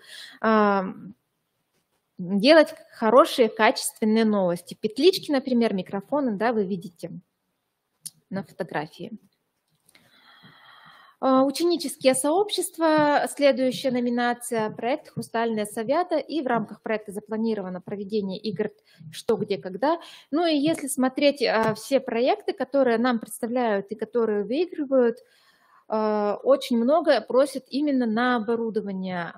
Прямо есть, можно выделить какие-то топ оборудования, что запрашивают. Это ноутбуки, это фотокамеры, видеокамеры, петлички, микрофоны, проекторы, струйные принтеры, ламинаторы и так далее. Хотелось бы, конечно, чтобы ребята разнообразивали, скажем так, неправильное слово, да, чтобы они включали в смету как можно больше расходов, то есть чтобы смета состояла не из одной статьи, а именно чтобы было больше. И вот сейчас мы чаще уже начали видеть такие сметы, когда на проект просят не только ноутбук и микрофон, а еще просят, например, на мерч, это футболки, это раздатка какие-нибудь, это значки, блокноты, ручки, да, это дипломы и грамоты. Иногда встречаются услуги, например, дизайнера, который разработает им логотип и так далее. То есть ребята хотя бы начинают учиться понимать то, что проект, он очень обширный, и для его реализации нужно много всего из расходов, да, а не только так, что проект должен быть направлен и закуплен только ноутбук, например, за 90 тысяч. Вот в этом плане это очень хорошо помогает видеть, что вот есть проект, а есть много-много расходов, которые мы можем обосновать и под которые мы можем запросить деньги для того, чтобы реализовать этот проект, чтобы он прошел интересно, качественно, и чтобы школьники сами заинтересовались и пришли сюда, и потом, чтобы ребята видели, например, эти проекты и говорили: вау, как классно, мы тоже так хотим, и чтобы они тоже готовили эти проекты и участвовали в следующем сезоне народного бюджета. И вот здесь, например, выступал сейчас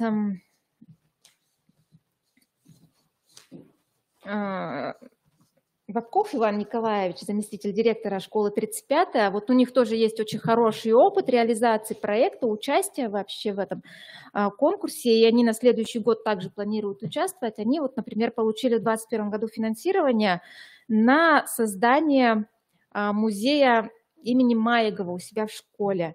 Музей действовал до начала 90-х годов, потом, благодаря субсидии проекта «Народный бюджет в школе», в 2021 году была возобновлена его работа. То есть вот с начала 90-х годов почти 20 лет музей не работал, не функционировал, но благодаря инициативе ребят, благодаря тому, что вот заместитель директора Иван Николаевич, он направил ребят в правильное русло, и ребята действительно создали школьный музей, закупили необходимое, опять же, оборудование, витрины, и сделали вот такой хороший музей, выставку, где теперь интересно детям в школе. И количество участников, которые принимают участие в программе вот, внеурочной деятельности на базе музея, оно увеличилось и практически до 1500 человек. То есть вот инициатива ребят, она реально может вдохнуть жизнь во что-то новое, сделать что-то новое, интересное для самих ребят. И этот проект направлен именно на это, чтобы ребята учились свои инициативы реализовывать. Ведь потом в жизни, во взрослой, да, у нас будет много инициатив, и хотелось бы получать именно таких активных ребят, активную молодежь, которые будут менять пространство вокруг себя. И если они это начнут делать уже со школьной скамьи, то мы получим именно такую молодежь уже более опытную, которая сумеет уже реализовать не только социальные проекты, но и, например, социально-предпринимательские проекты, и таким образом расти в финансовом плане в том числе. Вот. И я желаю как можно больше участников в этом проекте, чтобы они участвовали, не боялись. Это несложно на самом деле. Сложно только в первый раз, а потом все хорошо получается. Благодарю за внимание. И если есть вопросы, то готова на них ответить. Спасибо.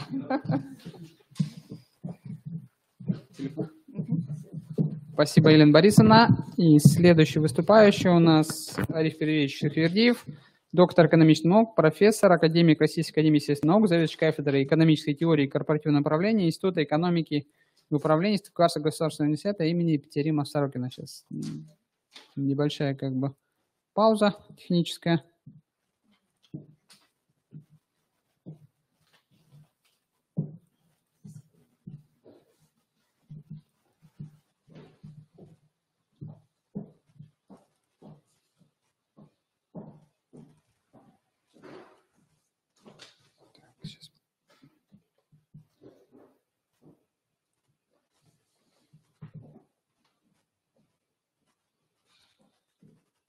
Сейчас он начнется. Да, сейчас сделаю. Увеличу просто. Подвис немножко. Все. Сейчас я демонстрацию сделаю. Сюда надо или это можно выбрать? В этот надо. Так.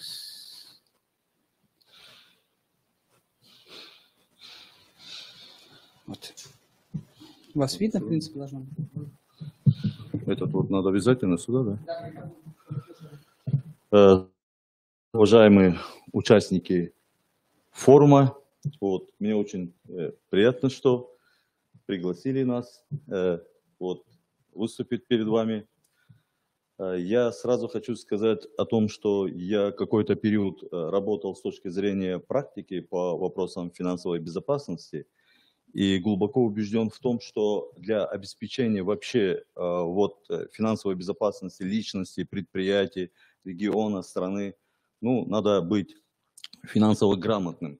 И поэтому очень здорово, что вот у нас в Российской Федерации и в Республике Коми с активным участием Министерства финансов, других министерств реализовывается стратегия финансовой грамотности населения, да, так называется, да. Вот. И я хочу поделиться сегодня с вами по поводу нашего проекта. У нас в Сыктывкарском государственном университете, по-моему, с 2017 уже года действует проект, называется «Академия финансовой грамотности и молодежного предпринимательства». Я хочу в двух словах сказать, что мы не только учим школьников к финансовой грамотности, мы в нашей программе их учим и реализовать знания в области финансовой грамотности. Поэтому у нас и проект называется «Финансовая грамотность и молодежное предпринимательство». Так вот, этот проект у нас совместно с Министерством образования и молодежной политики Республики Коми. Этот проект мы реализовываем с поддержки Министерства финансов Республики Коми, но и партнерами, если можно сказать так, это налоговая служба федеральной в Республике Коми, многие предприниматели, торгово-промышленная палата, Центральный банк Республики Коми. И у нас это проходит таким образом. Мы получаем от Министерства образования Республики Коми 25 школьников ежегодно, школьники школ города Сыктывкара. И февраль, март, апрель, май мы их на площадке Сыктывкарского госуниверситета учим финансовой грамотности и делать проекты. В общем, из двух частей состоит. Мы учим их к основам финансовой грамотности, а потом они делают проекты. Они такие очень, на мой взгляд, очень умные, очень грамотные. Они вообще их бы предложить, когда делают различные стратегии, планы, да, для Республики Коми. Наверное, надо этих школьников, которые прошли нашу академию, они, в общем, дальновиднее, они хорошо видят вообще, какие проекты, что можно сделать. Во время вот этой учебы у нас, я уже сказал, что представители Министерства финансов, представители налоговой структуры, очень много вот предпринимателей, они ведут занятия, и кроме того, мы, когда уже они начинают делать проекты, мы как бы прикрепляем, наверное, так лучше, да, наставников, предпринимателей, и нам очень приятно, что вот школьникам это нравится, школьники совместно с этими предпринимателями готовят проекты, и эти проекты потом защищаются. И мне еще хочется сказать о том, что это очень торжественно проходит, если, как сказать, вот можно будет, я буквально вот полистаю, да, это вот как бы вот открытие, да, здесь вот министр образования Республики Коми, здесь вот Сотникова Ольга Александровна, руководитель университета, ректор, ну тут рядом я, это вот наши эксперты здесь, и вот школьники, это вот как бы открытие или там один из, это вот у нас идет, ну как бы вот дискуссия, да, вот с школьниками, они очень любят вот спорить, видеть как-то вот по-другому, ну вот нам это вот нравится, мы вот с ними, как сказать, проводим вот эти дискуссии, вот это тоже вот дискуссия, значит, где-то вот идет. Это вот уже вы видели, значит, да. И здесь у меня вот в презентации, значит, вот это, да, еще хочу сказать, что иногда к нам с школьниками вместе и приходят и ихние, как бы, учителя, может быть, кураторы, да, групп. Вот это тоже хочу отметить. Вот здесь у меня вот написано, значит, из каких частей состоит вот эта программа. Это основа управления финансами, финансовое планирование, бюджетная и налоговая система Российской Федерации Республики Коми. Потом вот уже идет вот поиск инновационных бизнес-идей, мастер-класс по созданию, ну и подготовка к защите. Это вот идет защита проектов. Скажу вам, как вот профессор Российской Федерации, мне очень приятно, когда вот школьник 9-10 класса, он так убедительно доказывает, спорит, и вот мне это очень приятно. Как-то один раз замминистра финансов, когда принимал участие, мы их приглашаем, всех экспертов во время защиты, но он сказал, что, в общем-то, как сказать, ну, не так глубоко, как сказать, финансовый анализ, но, говорит, есть. Я говорю, так, что тебе, 10 класс, глубокий анализ финансовый, зато он уже знает, сколько надо потратить, сколько он будет получать. Ну и после защиты вот этих проектов, да, вот очень приятно, что и вот Министерство вот финансов, и Министерство образования Республики Коми, они готовят, ну, благодарственные, да, вот письма, значит, вот они дарят вот нашим школьникам, и они очень, в общем-то, довольны, очень довольны. К столетию Республики Коми мы совместно с Министерством финансов Республики сделали шаг вперед в честь вот столетию. Мы решили все-таки не 25 школьников Сыктывкара, а охватить все школы Республики Коми. И мы сделали эту попытку, но есть определенные проблемы, определенные, как сказать, сложности.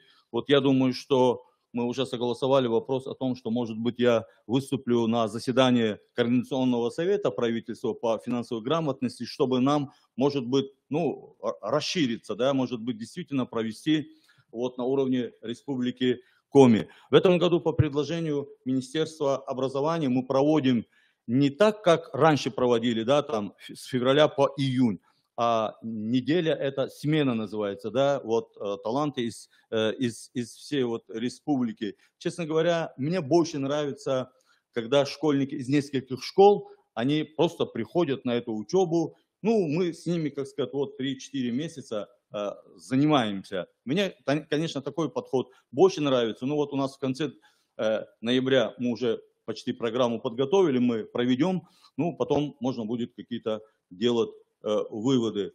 Я очень надеюсь, что мы делаем очень полезную работу. Ежегодно, от души, все мои коллеги, у нас целая команда, ну вот они с удовольствием, как сказать, вот работают с школьниками.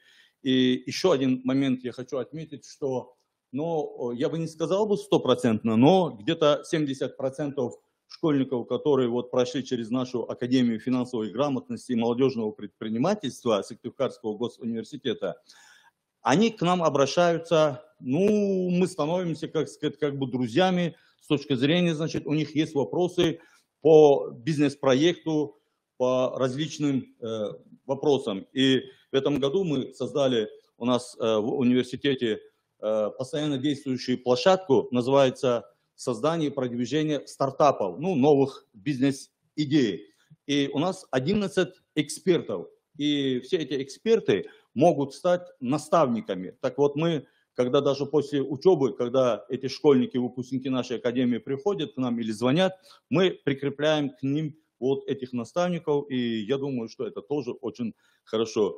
Я еще раз хочу спасибо сказать всем организаторам, всем школам, всем учителям, всем школьникам. Мы вас ждем, мы готовы как бы, ну, дальше с вами работать. Спасибо. Спасибо, Ариф Кириллович. Где-то, да. Можно слово взять. Спасибо, Ариф Перевеевич. Да, я хотела бы просто сделать акцент на то, что Ариф Перевеевич хотел предложить всем муниципальным образованиям принять участие в данном проекте. Я ведь правильно говорю, Ариф Перевеевич? Да, расширить спектр участников. То есть каждый, по большому счету, каждый школьник может принять участие в этом проекте, мало того, что обучиться, получить наставника в виде уже действующего успешного предпринимателя и попробовать создать свою идею, которую, в принципе, или отшлифовать уже существующую идею, насколько вот я знаю, школьники с Ухты, насколько знаю, они уже подшлифовывали те проекты, которые они реализовывали уже сейчас. И поэтому... В том числе и вот предыдущий доклад «Народный бюджет в школе», да, он очень хорошо вписывается, в принципе. Да, кстати, про народный бюджет в школе тоже хотела бы отметить, что сегодня мы смотрим совместно с Российской Федерацией намного глубже. То есть мы не говорим, что финансовая грамотность – это что-то отдельное. Финансовая грамотность включает в себя пул мероприятий. Это и бюджетная грамотность, а значит и инициативное бюджетирование в том числе. Это налоговая культура, это пенсионная культура. То есть много-много составляющих, которые еще не назвала, да, и предпринимательство в том числе. Все, что касается денег, все, что касается финансов, это финансовая грамотность. И сейчас она касается каждого из нас, и педагога, и воспитателя, и ребенка. Поэтому вопрос это очень важный, обратите внимание на него. И спасибо вам огромное тем, кто принимает уже активное участие в реализации таких мероприятий. Я хочу, чтобы мы вас знали, мы знали ваши проекты, которые вы успешно реализуете. Откликайтесь, координатором в муниципалитете всех этих вопросов являются финансовые органы, управления, департаменты. То есть через них вы можете заявить о себе и сказать, вот мы есть, мы реализуем, опыт у нас уникальный, посмотрите на нас, а мы уже покажем на регион, а может быть и на всю страну, и покажем ваш успешный опыт, и вы поможете своим коллегам из соседних, допустим, муниципальных образований, а может быть и регионов, успешно продвигать финансовое просвещение. Ариф Перевеевич. Да вот спасибо, что вот как бы вот в другом русле, да. На самом деле, если все муниципалитеты это как бы озвучивается, да, то тогда я по-другому то, что вот информационно я сказал, то я вот хотел бы действительно тоже предложить. Вот мы хотим наш проект расширить, вернее, масштаб расширить, да. Поэтому мы готовы вот переговорить со всеми, вот Министерство финансов у нас поддерживает, Министерство образования тем более. Давайте вот и с вашей поддержки, с вашей помощью мы проведем вот эту вот работу нашу, да, вот академию, не для только, допустим, 25 школьников школ города Сыктывкара, а для всей республики. Вот я получил поручение от Министерства финансов подумать, механизм, как это надо делать. Давайте вместе подумаем об этом механизме. Я, в принципе, это знаю, но я не знаю, как это сказать. Ну, вообще при желании, а что тут, как сказать, думать-то механизм, так ведь, да? Мы начинаем, а вы подключаетесь. А проблема заключается в том, что мы начинаем, у нас уже есть опыт, да, а подключение, чтобы все были подключены и все принимали участие. Я думаю, что совместно у нас все получится. Спасибо. И слово еще Наталье Вячеславовне Ружанской. Я приветствую всех участников форума. Спасибо, что вы сегодня подключились. Очень много полезной информации, я думаю, да, сегодня каждый из вас мог получить, причем на разных уровнях образования. И еще раз обращаю ваше внимание на то, что вся полезная информация по этому форуму будет собрана на страничке форума на портале финансовой грамотности в Республике Коми. Все видео, которые мы запишем в этот день, у нас еще родительское собрание, еще раз, да, напоминаю об этом, 18:30. Да. Кроме того, у нас завтра целый день будут работать площадки, 4 площадки у нас будут работать завтра целый день, и все видеоматериалы, презентационные материалы будут собраны на страничке форума. Поэтому, если у вас будет желание, конечно, подключайтесь, участвуйте, задавайте вопросы, потому что вы в прямом эфире можете задать эти вопросы и сразу получить на них ответы. Ну и кроме того, мы всегда открыты для сотрудничества, поэтому обращайтесь, пишите все контакты на портале в нашей группе ВК. Спасибо. Спасибо, Наталья Вячеславовна. Я, коллеги, напомню, что Наталья Вячеславовна является руководителем регионального центра повышения финансовой грамотности, то есть координатором всех мероприятий, календарного плана и всех проектов, содействия всех проектов, которые у нас в республике проводятся. То есть если какие-то будут вопросы, можете смело к ней обращаться. Я думаю, что мы их урегулируем. Спасибо за участие. Спасибо. Я думаю, на этом мы закрываем, да, у нас вторую сессию. Да, дальше по плану мероприятий вы подключаетесь по другим ссылкам. Да, на родительское собрание. Ссылка есть в программе. Все, спасибо. Всем до свидания.